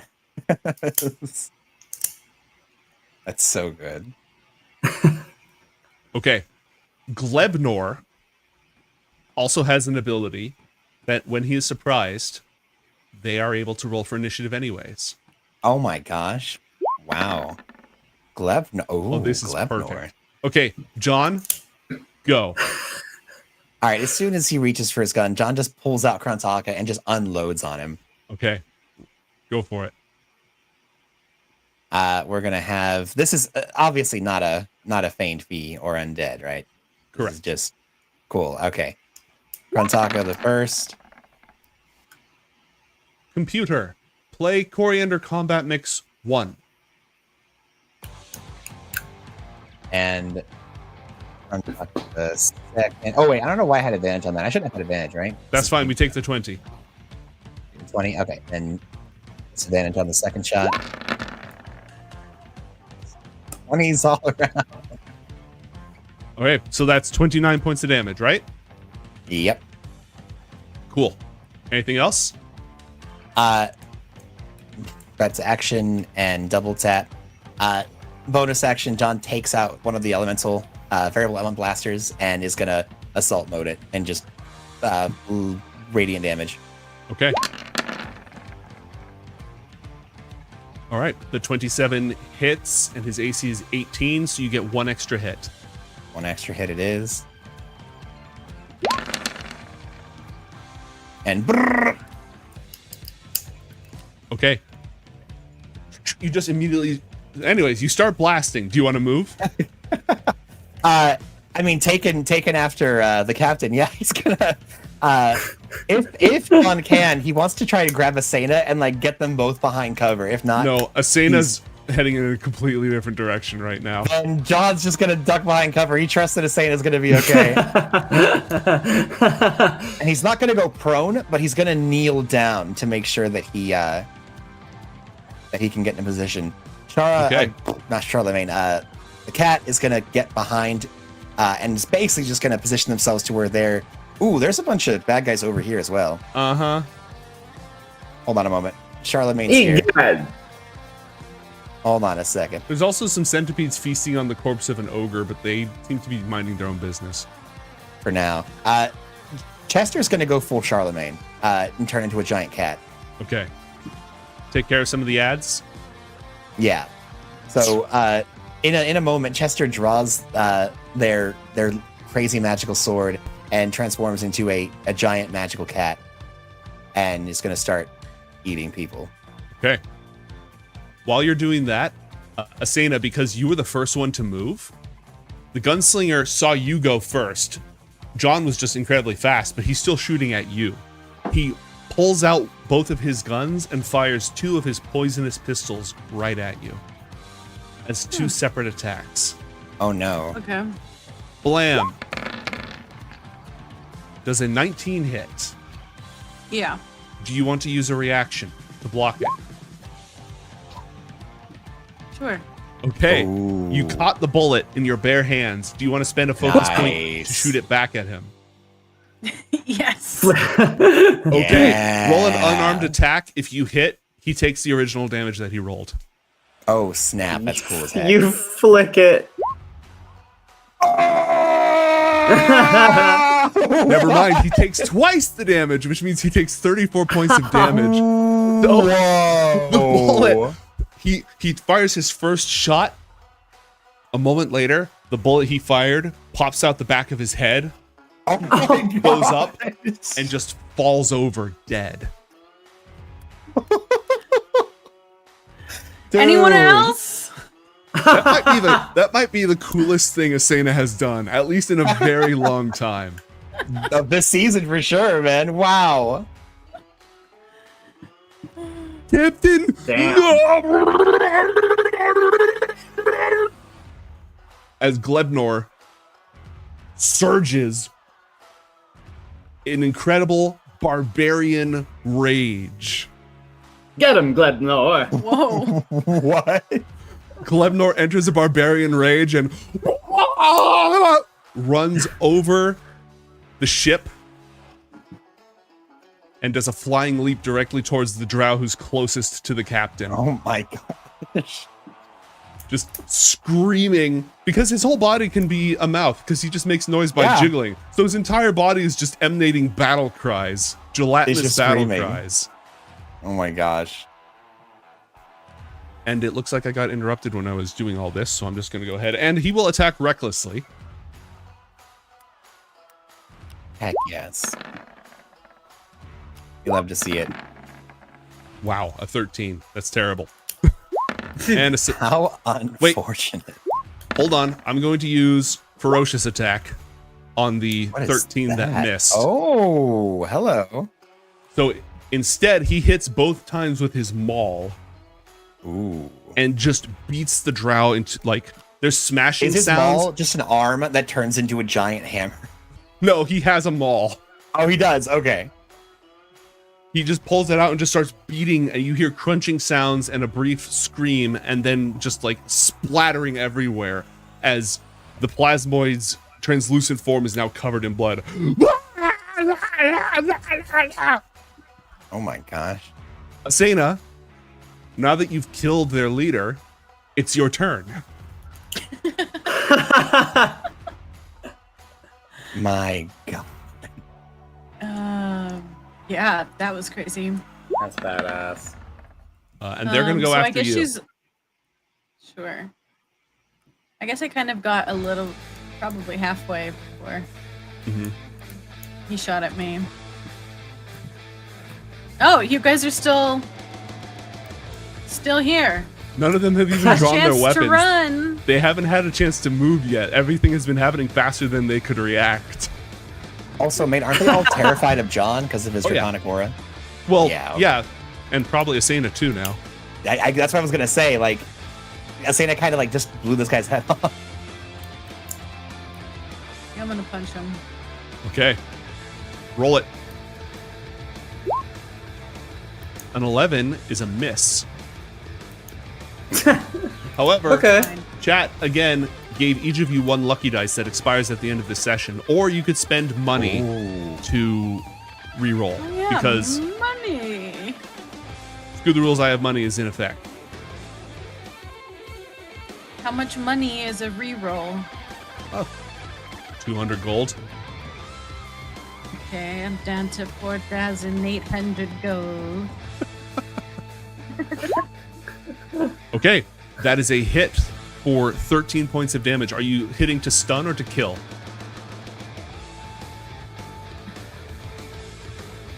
I mean, they shot first, right? So I can kill bad people. Okay, well, that one's dead. Damn. And you have a second so I'll attack. punch the other one. Oh my. What happens to this bastard? Oh god. That's Oh. 21 points of damage? No, it's 22 points of damage. Can this one just like fly straight up into the sky and then land like 100 feet down? Yes, Team Rocket is blasting off again. Oh my. That was your my. second attack. If you want to use a focus point, you can make a third attack. Yeah. I spend a focus point Actually, you can to make make two checks. Okay, you get 2 more attacks. Roll So them. I can get the other two.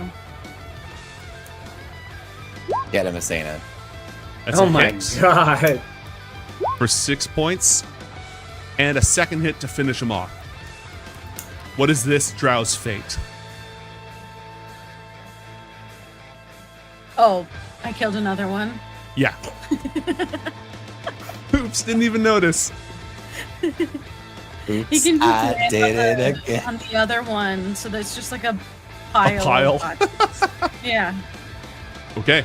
And There's then one she'll stand there and like put her arms on her hips and just stare at the other one. Okay. The remaining Drow in this group, seeing all of their compatriots just like team rocketed into space, and John standing back there with the guns and just all of this going on, panics and casts darkness directly at his feet. Asena, does Mage Slayer let you do anything when somebody casts a spell in hand-to-hand combat? Yeah. What does it let you do? Every. You are too good to me. Your character has cool stuff. I want you to be able to do your cool stuff. Yeah. Let's see. It's been a while since people have cast a spell near me. Okay, yeah. Within 5 feet, you can use your reaction to make a melee weapon attack. So you can get a free punch in, or you can use the electric blade, whatever you want to do. Yeah, I guess he's getting punched as well. Okay, roll a punch attack. Yes. I guess you're getting punched. And what happens to him? I think he's also gonna land on the bodies, but It's like just a stack. Okay. Didn't Yeah. you see me put my hands on my hips? Why would you do that? So he was actually trying to escape. He was trying to do a smoke bomb getaway, but all you saw was spell casting. So sorry, nerd. yeah. It's all kind of a blur.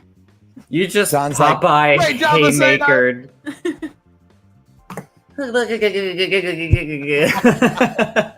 Again, I ask. Nobody else is Who's staying. next? Nobody else is staying. This drow right here drops an orb of darkness and books it. I love that they don't even have time to run away, but you go, "Oh, still here?" It's not my Sure. fault you're slow.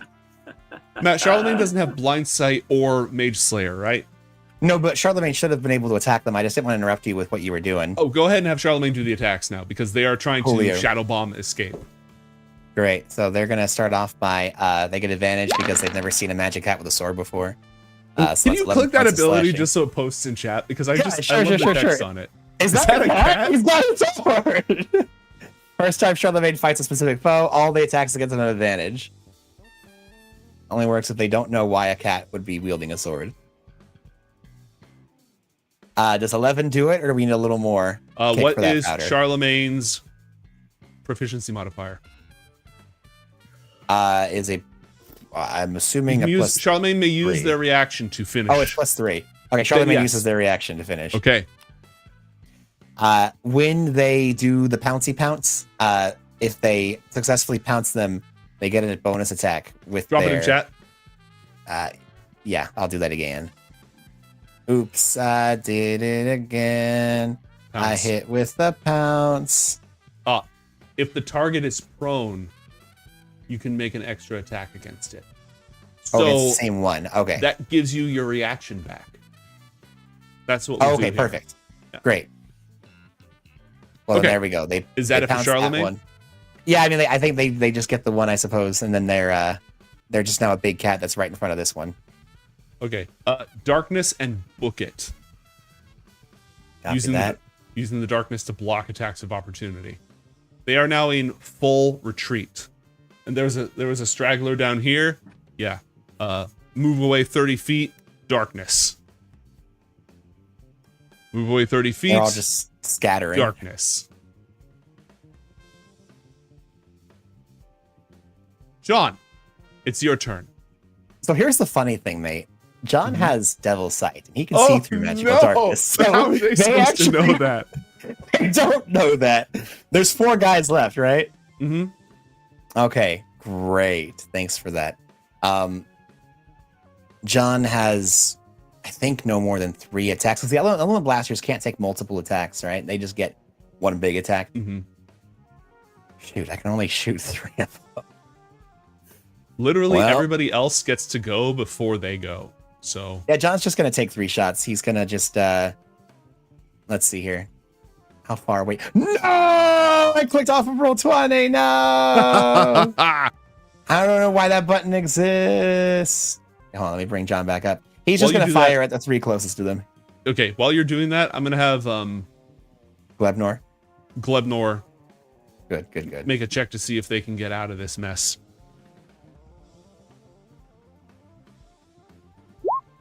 Roll 20. No. They cannot. I'm rolling randomly to determine what direction Glebnor will get. I got a 4.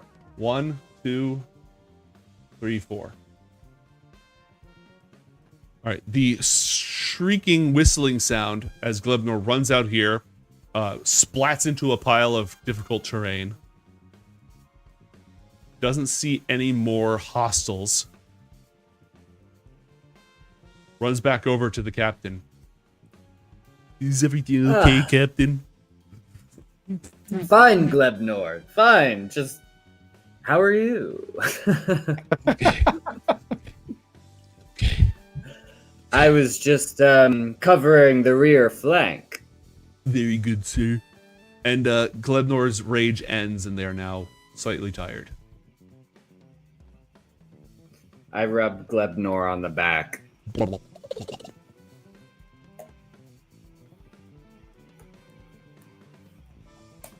Okay, well, John's going to variable element blaster this one over here. They're within their normal range, so John's just going to shoot him. Mm-hmm. That'll be 11. That Can is I not finish enough him? to finish, but you can use your reaction if you want. John will use his reaction to give a nice little juicy pop to finish him. Okay. Let's fire John one. is then going to move into position, I guess let's say here. Mhm. Is that good? Yep. And then he's going to take out Krantaka. He's going to fire at that one. Bam. The revolver goes off with a resounding blam. It is not a quiet weapon. There we go. Okay. Okay. Dropped him. And then What's your he'll last shot? step Double up tap? to here. Yeah, and he'll double tap with disadvantage against this one here. Okay, roll it.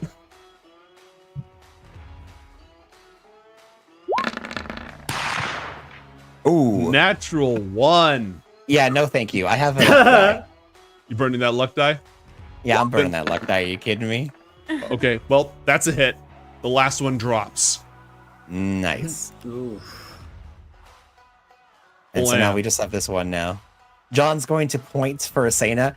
Hey, he's about 2 clicks right over there. He's just going to point out directly to Asena. Asena, it is your turn. Captain, what happened to your... Oh, I think you got skipped. Captain, for some reason you That's didn't end up okay. in initiative order. Do you want to take any action? I continue to cower. Cowering is a free action. We're going to treat it as dodge. Anyone who attacks you while you're cowering has disadvantage to hit you. Yay. Nah. All right, Asena. How's Salty Jimbo doing? Are they just kind of chilling, smoking a pipe?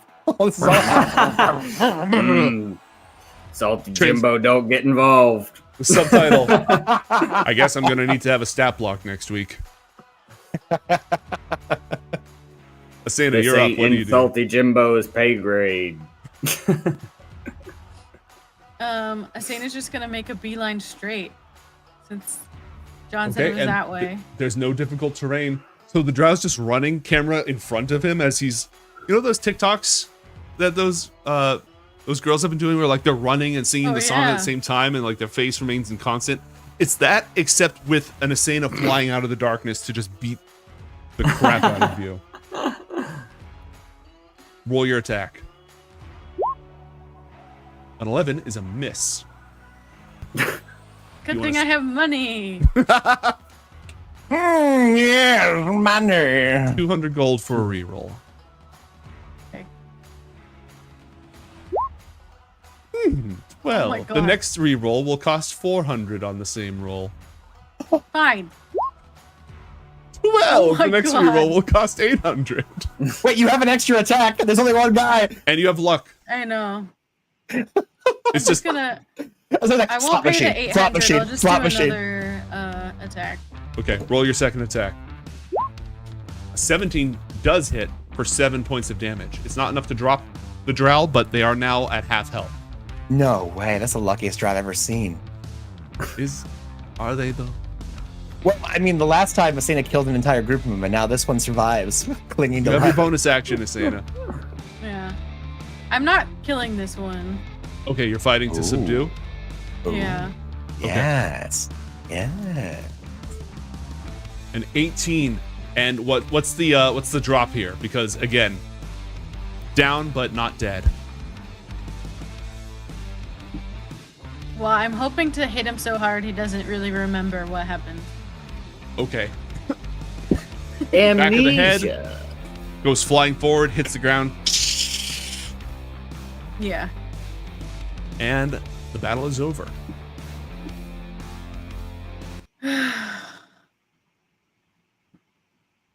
Asena's gonna walk back slowly through The the darkness darkness. has I don't know if cleared. it's still there.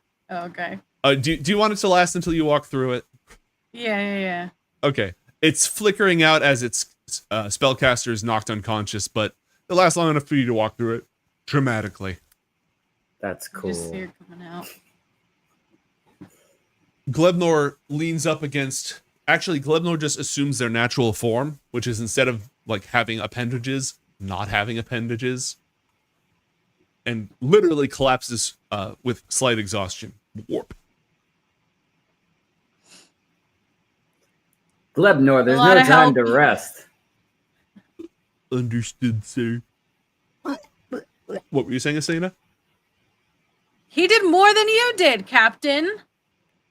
Me? I was protecting the dinghy. If we would have gotten a hole in the bow, then we would have sank. We're not in water. Yet.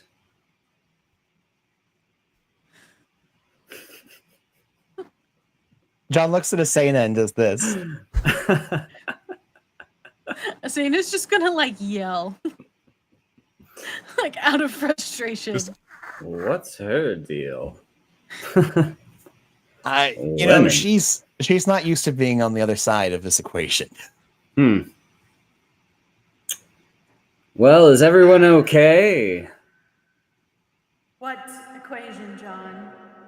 They are now having Now a you telepathic know. conversation, by the way, so Now everyone you else is know. excluded from this. What it's like to deal with this. They're just staring at each other. Incompetent. No, I didn't say incompetent. It's just that, generally things happen that don't go according to plan, and you know. Oh, that's where I'll leave that. John Summers and Telepathic Connection. It's part of the plan. So here's the thing. What the hell just happened, Captain? We were supposed to go about making this deal, and now everyone here is dead. So I guess we get all the goods and make our way into town? Is that what's happening now? Yes, it's all like I said. Don't trust your allies. Wait, but were they your allies? Yes, and that Oh, was their first mistake. I understand. Because I think their first mistake was pulling a gun on a Sena. That was probably the error. Yes, that was their most recent mistake. But historically, their first mistake was trusting me. That is Good point. chronologically correct, sir. So it was your plan to make the deal and then have them attack and have us protect you. Yes. Mate, with Charlemagne's help, John's going to go around and collect all of the dead drow and stash them somewhere where they'll be safe. And by that, they're going to go dump them next to all these carrion animals. Oh, because the centipedes, literally, if anybody here could speak centipede, you'd just be hearing, "You gonna eat that?" Yeah, no, John realizes what's happening, and the best way to get rid of these, the evidence of what happened here, is to have nature take its course. Okay. Oh, Speaking those of sexy, nature- sexy centipedes. Oh, God. I mean, Dargan can definitely eat the bodies. Oh, that's a good point. Well, we give half of them as a peace offering to the centipedes, and the other half go to Dargan for being Dargan. We also request a peace offering. Yep, you got that, buddy. The centipedes. Oh, well, Yes, those sexy, sexy centipedes. as the centipedes draw closer to eat the drow corpses, we set about adding them to. It was just bait all along. Oh, All according to plan. Practice your hunting skills, Dargan. I'm not going to roll this encounter. They have 2 hit points each. Yeah, I was going to Dargan say. devours the centipedes. Yeah. Slimy yet satisfying. The centipedes, whatever's left of the ogre, and all the drow. Okay. Except for the one that Asana spared. Okay. So you have 1 unconscious drow, and I'm assuming you're feeding all the corpses to the centipede, right? The gunslinger and accoutrement. Well, the dragon, but yes. Right. Well, and then the dragon eats the centipede. It's a circle of life. Exactly. Circle of life. How much does all the stuff, not including the dinghy, all of the packages that we collected weigh? I don't have all their weights immediately on me, but What I'm asking is, would I be able to create a spell that can carry 500 pounds, and can I carry them? Yes. Perfect. Yes. John ritual casts. While we spend time to figure out what our next move is, John is going to go ahead and ritual cast the floating disc.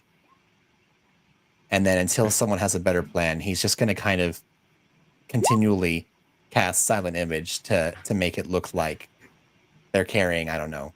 What would make sense here on the Spider Moon, mate? Do a history check for me. I'll do that thing that you asked. 27. 27. The Spider Moon is notoriously barren of resources. It has very little in the way of metal, very little in the way of arable land. It's a terrible place to be, and it's a terrible place to try to build a civilization. So just having metal scrap or food or anything like that would be valuable here. Okay, but what about like a donkey? Is a donkey valuable? Like the Spider Moon equivalent with donkey? They don't have a spider like a Yeah. hauling lizard. Yeah, Like you a could have a pack hauling animal, lizard. yeah. Yeah, you could do that. What would, I want to make sure we bring along anything that would be innocuous, anything that doesn't look extremely valuable or important. Okay, mushrooms, large mushrooms grown for food with relatively low nutritional density. Being Great, pulled we have- by a beetle pulling a cart. Perfect. There we go. Beetle Illusion pulling a of all cart that. of yep, exactly, of mushrooms. Bam. Mate, I need you to find me a beetle and a cart full of mushrooms. Stat. Okay, The the beetle I can do, classic the cart I can do. We'll talk about the rest. Go ahead, Abora. The classic American the image of Spider Moon travel. Just Exactly. let's get on board. Westward ho. Lizard ho. speaking of the plan, what is the plan? To get Well- back to the ship. I'll make a phone call to those boys back on the ship and get them to come back and haul this treasure. They'll come crawling back once I explain what the plan was. Sure, none of them have communication devices of any kind. Crap. Captain, if I may be so bold, I think a new plan may be in order. You obviously are a very impressive captain in need of a ship. Currently, you have a dinghy, and you also have a bit of cargo that we've helped you secure. Might I propose a slightly modified offer to our original? My associate Nasena and I still need to get into the city under the guise of your protection. We need to make sure that we can get close enough to a very important key target in order to engage with them.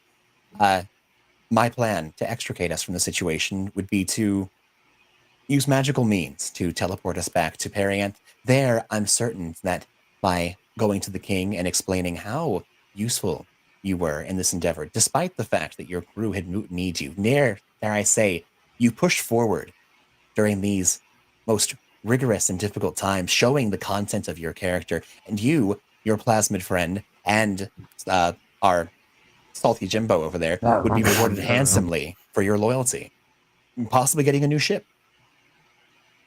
Sounds Okay. good. Let's go with that. Fantastic. Well then, Captain, welcome aboard. You'll be the captain of our 1-2 punch. So I suppose we'll be 1-2 punch captain or 1 punch captain or Mr. Then I Two. suppose I should be welcoming you two aboard. Sure. Yeah. Let's go with that. All right, great. Now that we're all on board, let's go forward. Now, I must ask, Captain, what was your original plan to be able to spirit us away into the city, unmolested and secured within the guise of whatever it is you were going to do? Well, disguised as merchants, we were going to go unassailed through the streets of the Spider Moon and make our way to whatever it is we were talking about. And, well, it would have been a lot easier if the dinghy was dropped into the River of Goo, which should be somewhere around here based on this drawing that I have here, and I can't seem to make heads or tails of it. Glepnar, what does this map say?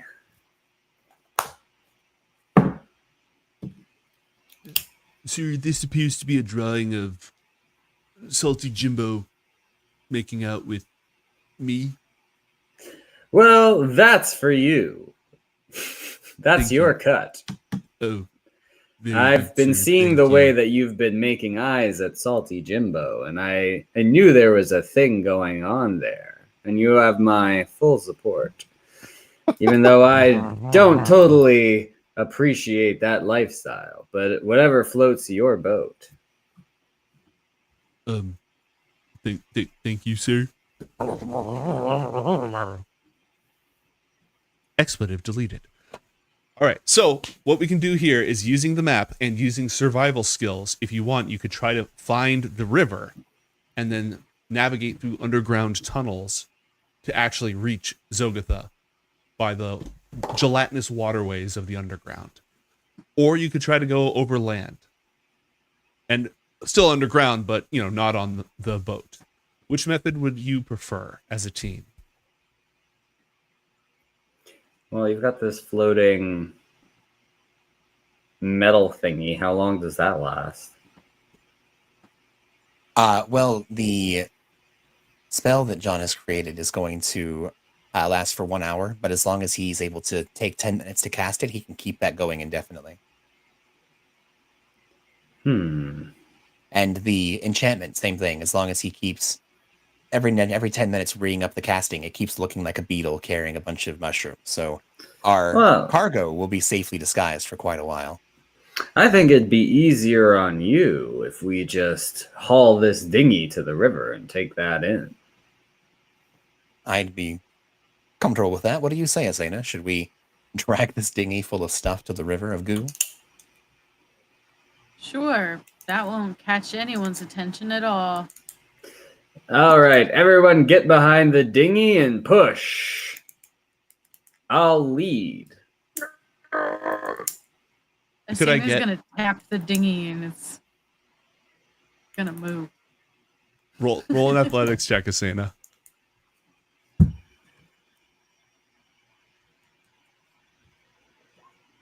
An 18. And that's a low roll, but it's plenty. All right.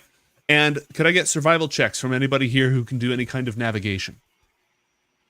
Also sounds like an Asena thing. Am I rolling? Glibnor gets a 15. Survival. If John can, he'd like to assist Asena. He's half proficient in everything, so he'd be able to maybe Okay. shore up any, using his history of the Spider Moon, be able to give her an idea as to how better to navigate this place using her Okay. own natural skills. Then Asena, roll again. You're getting advantage on this. Okay. Oh, jeez. We'll take There's the my 14. advantage. The home field advantage actually goes here to Glebnor, because despite the fact that he has absolutely nothing biologically in common with this particular slime, it's not like all slimes know each other, Captain. God. Whoa, whoa, whoa. Okay. But you are able to find your way down into the incredibly slow-moving gelatinous river. However, because it's thicker than water, rowing and swimming in it is actually easier because you get more oomph. And Oh. it's weird how that works. So you navigate your Drowning way- must be incredibly dangerous, though, because, it's and goo. takes forever. Yeah, it's not that it's dangerous, it's that it's a very slow process. It's actually boring. It's boring to death. It's the Boring to worst way die in the if lakes you of have slime. ADD. And so you arrive at the Ooh. eastern reaches Oh, of Zogatha. hello. This cavern, have you heard tale of the great drow capital of Faerun, Menzoberranzan? An enormous cavern covered with fairy lights, huge stalagmites carved with holes, all of them banisters and palaces for the great houses of the drow, an enormous temple raised in the honor of Lolth, dark, cruel, yet beautiful in its majesty. Zogatha is not like that. This cavern is a place of misery and desperation. Ugh. Here, people survive with what little they can find. Metal is rare. The soil is not rich. Ramshackle hovels have been heaped upon each other. There are 5 great pillars that rise from the center, indeed, and they have been carved in the shape of palaces, but they are a poor imitation. Over 1,000 years, the drow have lived here on the Spider Moon, and they have made what of a home of it they can, but the very streets are littered with filth. The smell of decay and death is everywhere. This is not a wealthy or powerful people. They are desperate, and they will do whatever it takes to claw their way out of this misery.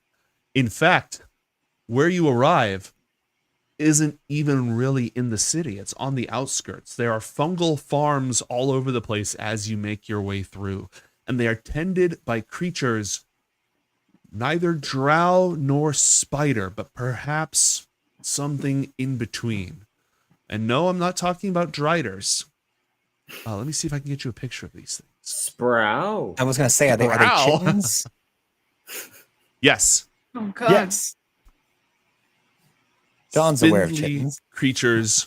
They have hair and they almost walk like humanoids. They have 4 arms each. They seem to be relegated to this outer area, tending to the crops.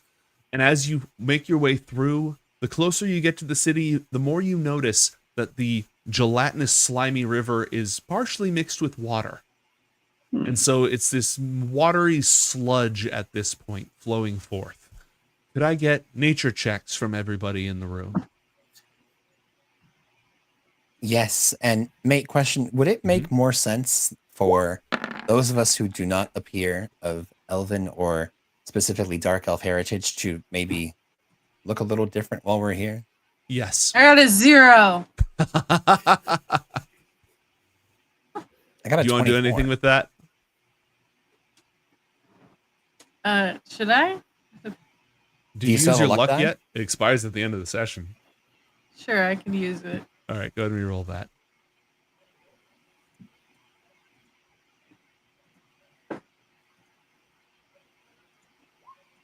Hey, 18. Okay. Asena, you can tell that the mushrooms and other underground life that grows here by this river, it is not doing very well. Oh. This sludge is not what it should just be drinking water. Like it should just be irrigated with water, not this sludge. This sludge is bad for it. And John, you can tell that until recently, most of this was water.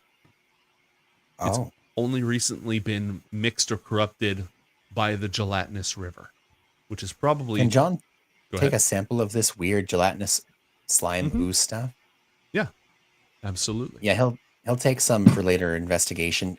Are we able, between Asena and John, can they tell, is the ooze, does it seem to be coming from either upriver or downriver, or seeping up Upriver. from the upriver? Okay. Yeah. So from the Something city changed- itself. Something changed recently. It's not coming from the city. It's coming from outside the city. Oh, from outside the city. Yeah, Okay. upriver, you are going downriver because the river flows this way towards these I see. pools that you see on the map. So Mhm. wherever it's mixing, it's upriver and it's recent and it is killing the crops and the water supply out here. So where we came from. Yes, And we didn't see anything out there that seemed to be a source of any kind? nothing out of the ordinary. But Well, that may be something gosh. you can review next time on Coriander Society, Shadow of the Spider Moon. Thank you, everybody, for joining us in our first episode. Super glad to have Abhora with us. And we'll be back in a couple of minutes for Loriander, the post show. Don't go anywhere.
everyone, and welcome to Loriander. This is the show where we talk about the show after the show. I think that's going to be like our new intro line. It's pretty good.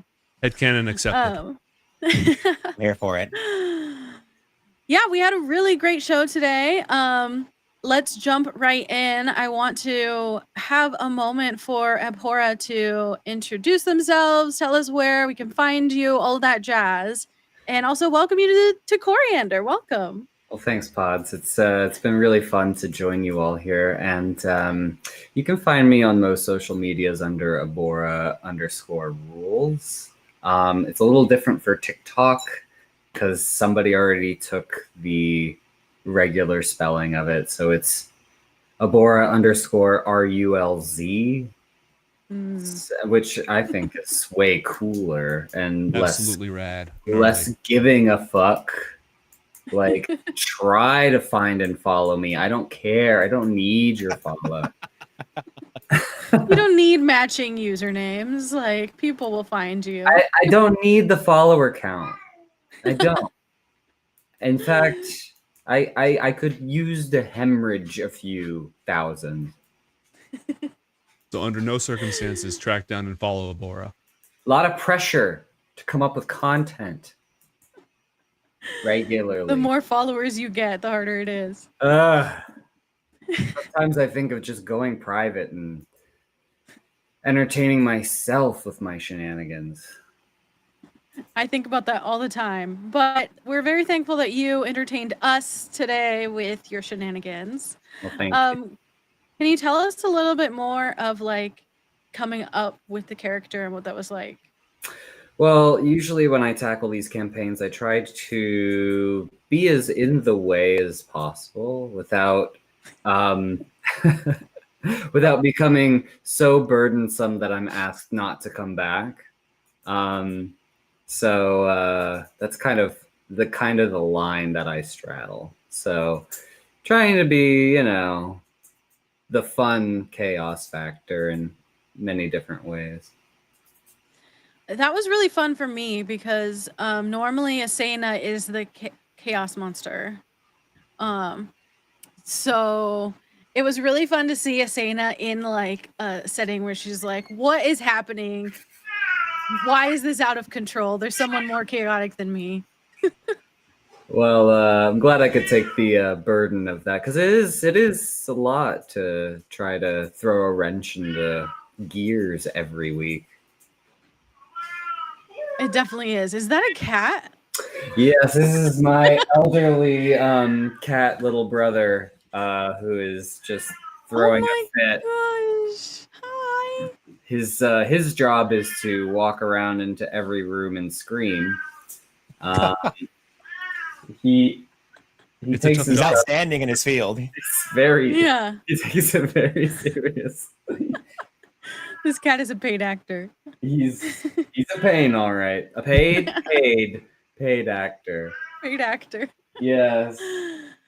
Well, we're gonna just shift focus here for a minute. So, Cool. campaign's going good so far. Are we just starting this like off with each other? Or? Let me give a little bit of background on what's been going on. You are in episode 99. What year is it? You are in episode 99 of this show. So these two characters, John Carmichael and Asena, they have been traveling across the multiverse. They've gone to different universes. There's one universe that's like a 1930s pulp noir, think Rocketeer. Yeah, see? Yeah. And that's canonical. Gangsters talk like that. There's another world that is like giant robots fighting against dragons. They went to a world that was like this anime universe that I concocted. So they've been traveling to all these different places. And what we've just done is we've shifted the format. So now instead of it just being this long, like it's episode 99, we're now doing different seasons where each season they travel to a different universe and they meet a guest star along the way who usually lives in that universe. So in that way, you are you're the guest for this one, and you don't have to know about all the adventures they've been on before. You just have to know about your thing and your ship, And that way we can have different guests joining us and we can bring you along on our adventures without making you watch 300 hours of content to get caught up. And yeah, no, it's I don't need to know all that. And besides, isn't the most important character in our own story ourselves? It's true. It's true. Oh, we lost Pods for the time being. We'll see if we're able to. Oh, I thought she was done with the. Oh, her internet cut out. Yeah. No, she's just like, I checked my timer. I'm off the clock now. You know, I'm. You know what?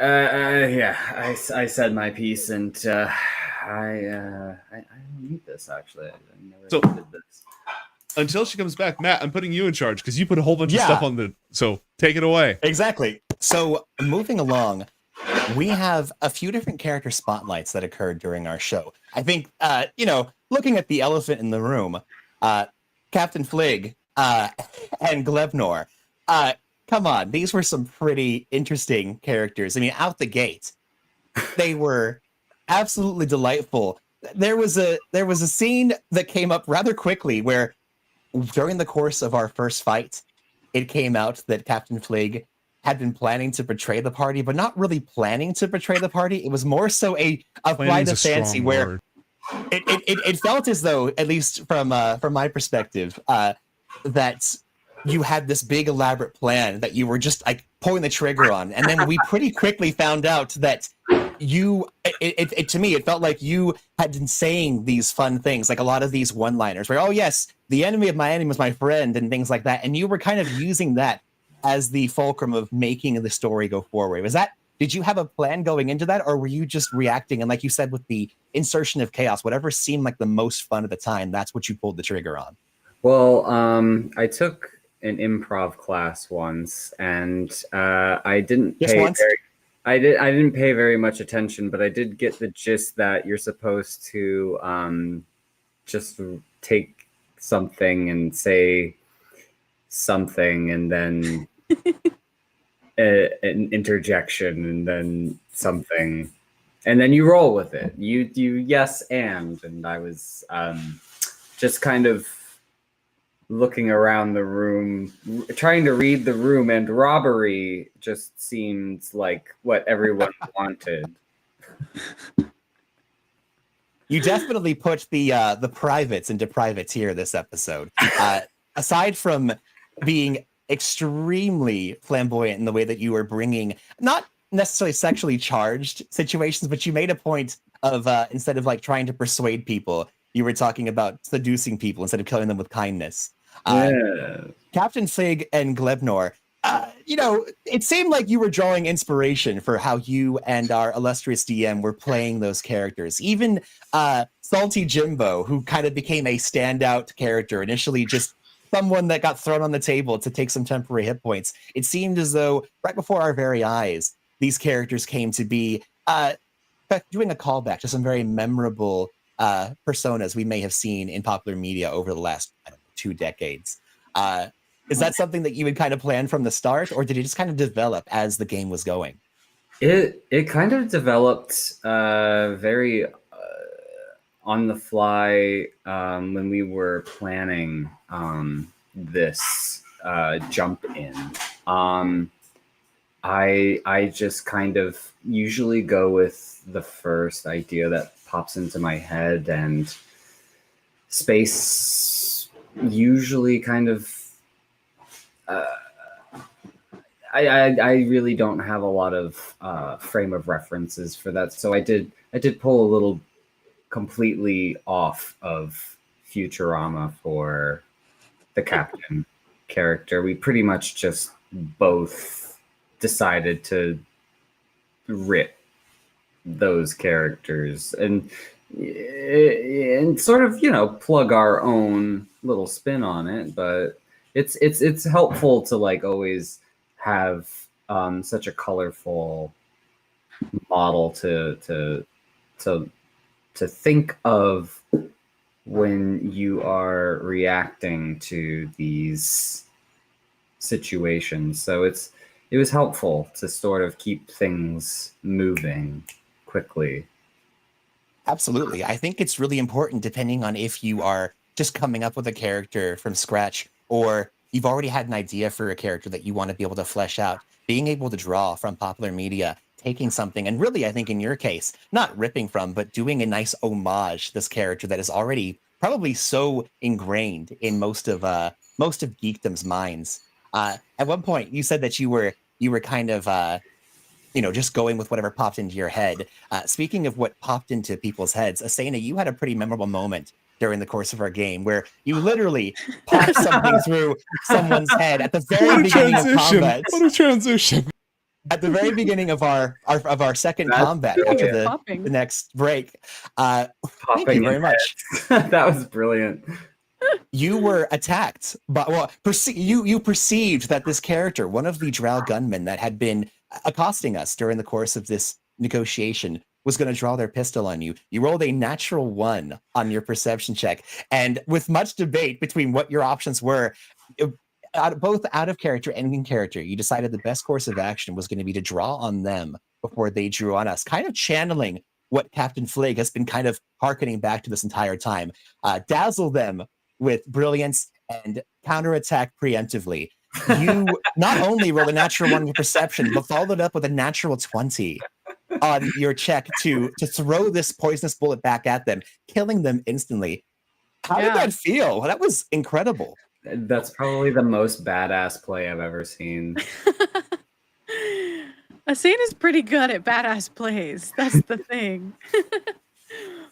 It felt really good. I think going into it, when I rolled the 1 perception, I was hoping that he would attack first, so that way I could do the Matrix Neo move of catching the bullet.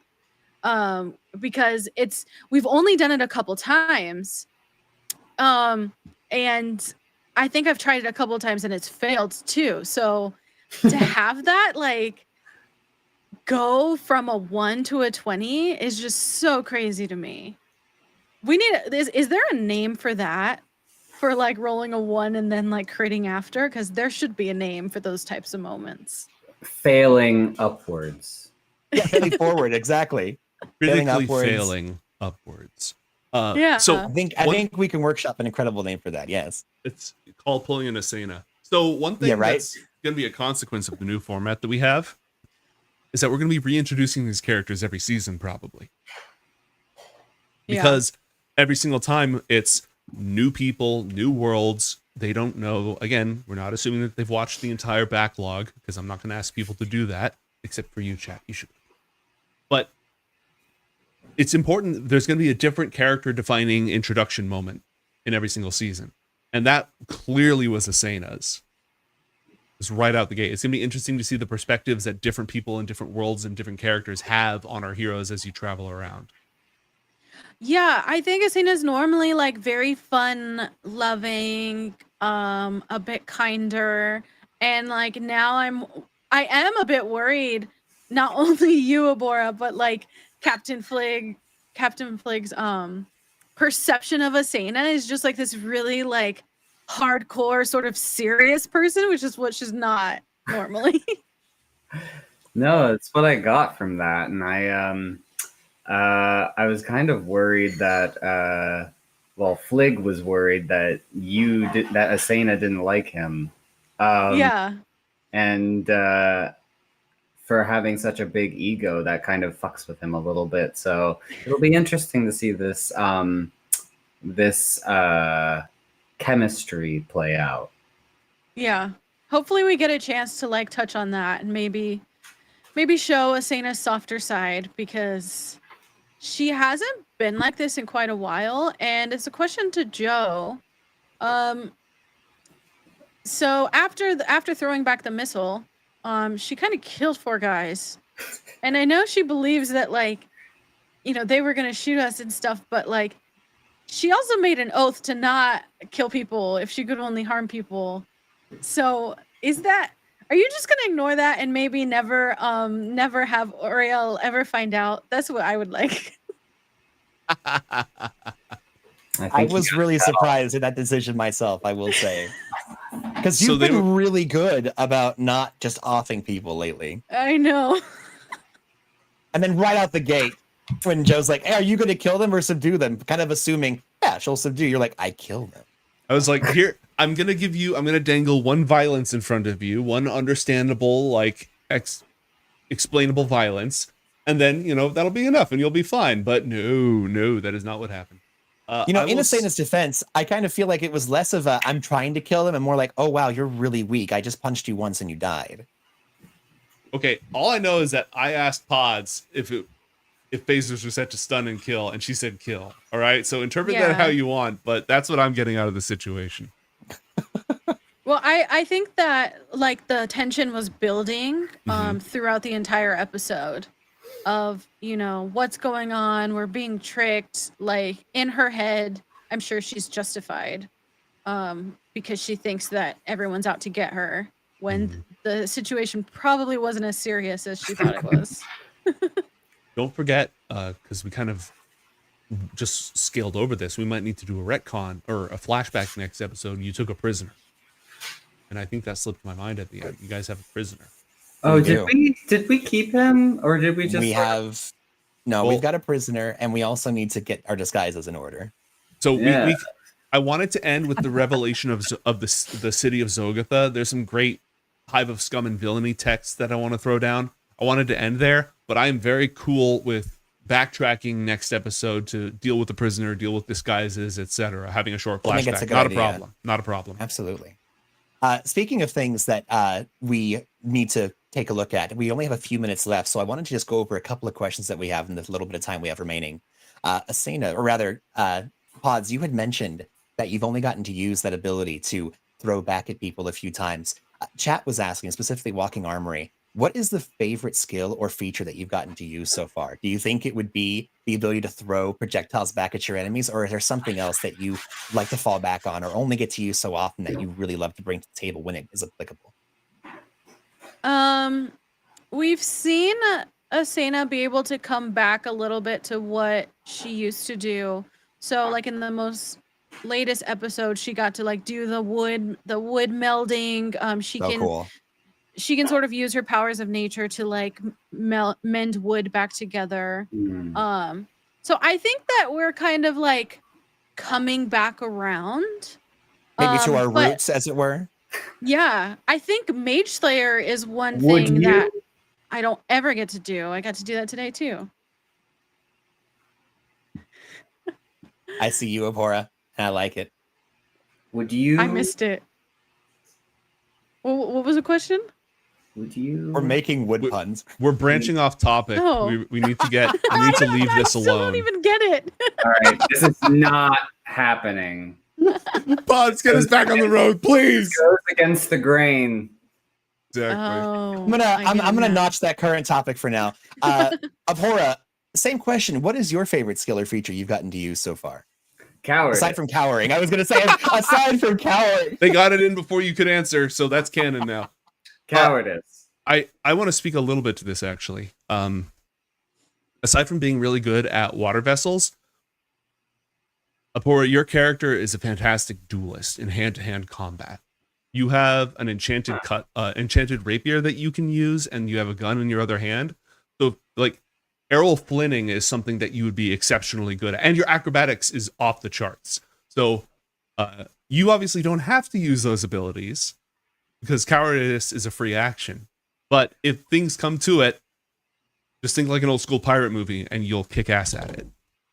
Well, I think you're playing towards my strengths, as Gnomes is familiar with in Casters and Castles during our Death Dragon Decadence campaign. I run a character that is pretty handy with a sword as well, and I find that it usually works out when I go into combat. So maybe that's where I'll get some of my courage and really pull this 180 on the story. So what would scrambles do? Scrambles? Stab them in the kidneys. That's my catchphrase. So Hey, we have a catchphrase card. That counts. That totally counts. Somebody played a card that gives you inspiration if you use your catchphrase. So you have inspiration for next session. That totally counts. Oh, next session?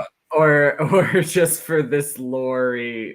Yes, you Ooh, get for Loriander Loriander, inspiration. for Loriander. I get- Interesting. I get to interrupt one person while they're talking. I get to make somebody else's segment about me. Which It's I'm weird. I doing normally right do that without inspiration. Yeah, I would Speaking of need a making- lot. Speaking of making a segment about you, we asked the players what their favorite skill or feature was. Gnomes, this was for you. What sort of dead or dying universes out there are in the Corianderverse? We've Okay, already been to Nowhere. Right. Is there anything else aside from Nowhere that are on the precipice of destruction? Yeah, there's a world we haven't visited yet that's called Zelzosh. Matt and I have visited it in the previous campaign that was not streamed. It is a world that is almost entirely frozen over. It's been freeze. It used to be full of life and such, but some horrible catastrophe happened, and now there's only like a couple 100 miles across that isn't completely permafrosted over. So we That's might go there someday because that counts as a dying world. That's beautifully tragic, but I think it would be really disturbing if on the icy beaches was a single hand with a torch sticking out of the sand, and then you realize that it's the Statue of Liberty. You will! No! You blew it all up! Blew it up! Oh, God damn you! Damn you all to hell! You know, that was a good way to spend inspiration. Isn't there a movie And, like that? Yeah, I've seen it somewhere. And It's- with the revelation of this possibly new bit of lore in the Corianderverse, I think as we wrap up our session of Loriander, we want to tease what's next. We have not only Abhorra joining us as a guest star for our first arc of the Shadow of the Spider Moon, we have someone else who is likely to be joining our midst. Is that right? Yes. So Bombay, who also played in our Death Dragon Decadence campaign, is going to be joining us and has been. I know who Bombay is playing. It's a rival / enemy type character, a character with whom you are likely to come into opposition. And if I recall, the only other hint they gave was they posted a lot of octopus emojis. I have a pretty good idea as to who they may be. Like a kraken? I don't know. Well, for those of you who are here Davy in Jones. this, Davy Jones. Zoid! Oh my gosh! Hooray, So we can Zoidberg. see if Bombay's character on the Spider Moon is standing in a bucket filled with half sludgy water, we know You'll know. who they are. And if they're poorly performing surgery on you human peoples, then it's Zoidberg. If they're gonna be a rival, maybe that's how Asana and the captain then become friends. Ooh. Common cause. Like you said, the enemy of my enemy is What if know. Asana, in the clutches of this rival / boss, is about to be in a very, very bad situation and backed into a corner, much like a mouse that has to defend itself against some terrifying cat? Our erstwhile captain reaches into themselves and takes forth their sword and their pistol and lashes forward in order to help Asana out against this terrible new threat. Or maybe they just stay behind the table and let Asana get her brain eaten. Who knows? But I want Okay. to thank you all. Oh, go ahead. Can I have one thing before we leave? Just one Yeah. thing. The Drow Gunslinger has an ability that ignores everything except total cover. So I was absolutely going to shoot Abhorra's character behind that dinghy. Like, that was absolutely sucks. happening. And then they got blown away in one round. So, That's what happens when you mess with one punch, man. yeah. Don't let us get the drop on you by trying to get the drop on us. He didn't have to shoot. He could have pointed his pistol at the sky. So, wow, fate. okay. Well, I didn't even have inspiration to interrupt and take over. So I'm at a negative balance. I'm done. I'm using my inspiration to tie it all back in and say, I knew that was coming. And with that, thank you all so much for joining us for this episode of Papaya Tree Society. And Oh my gosh. and remember, case closed or something. Have a good night.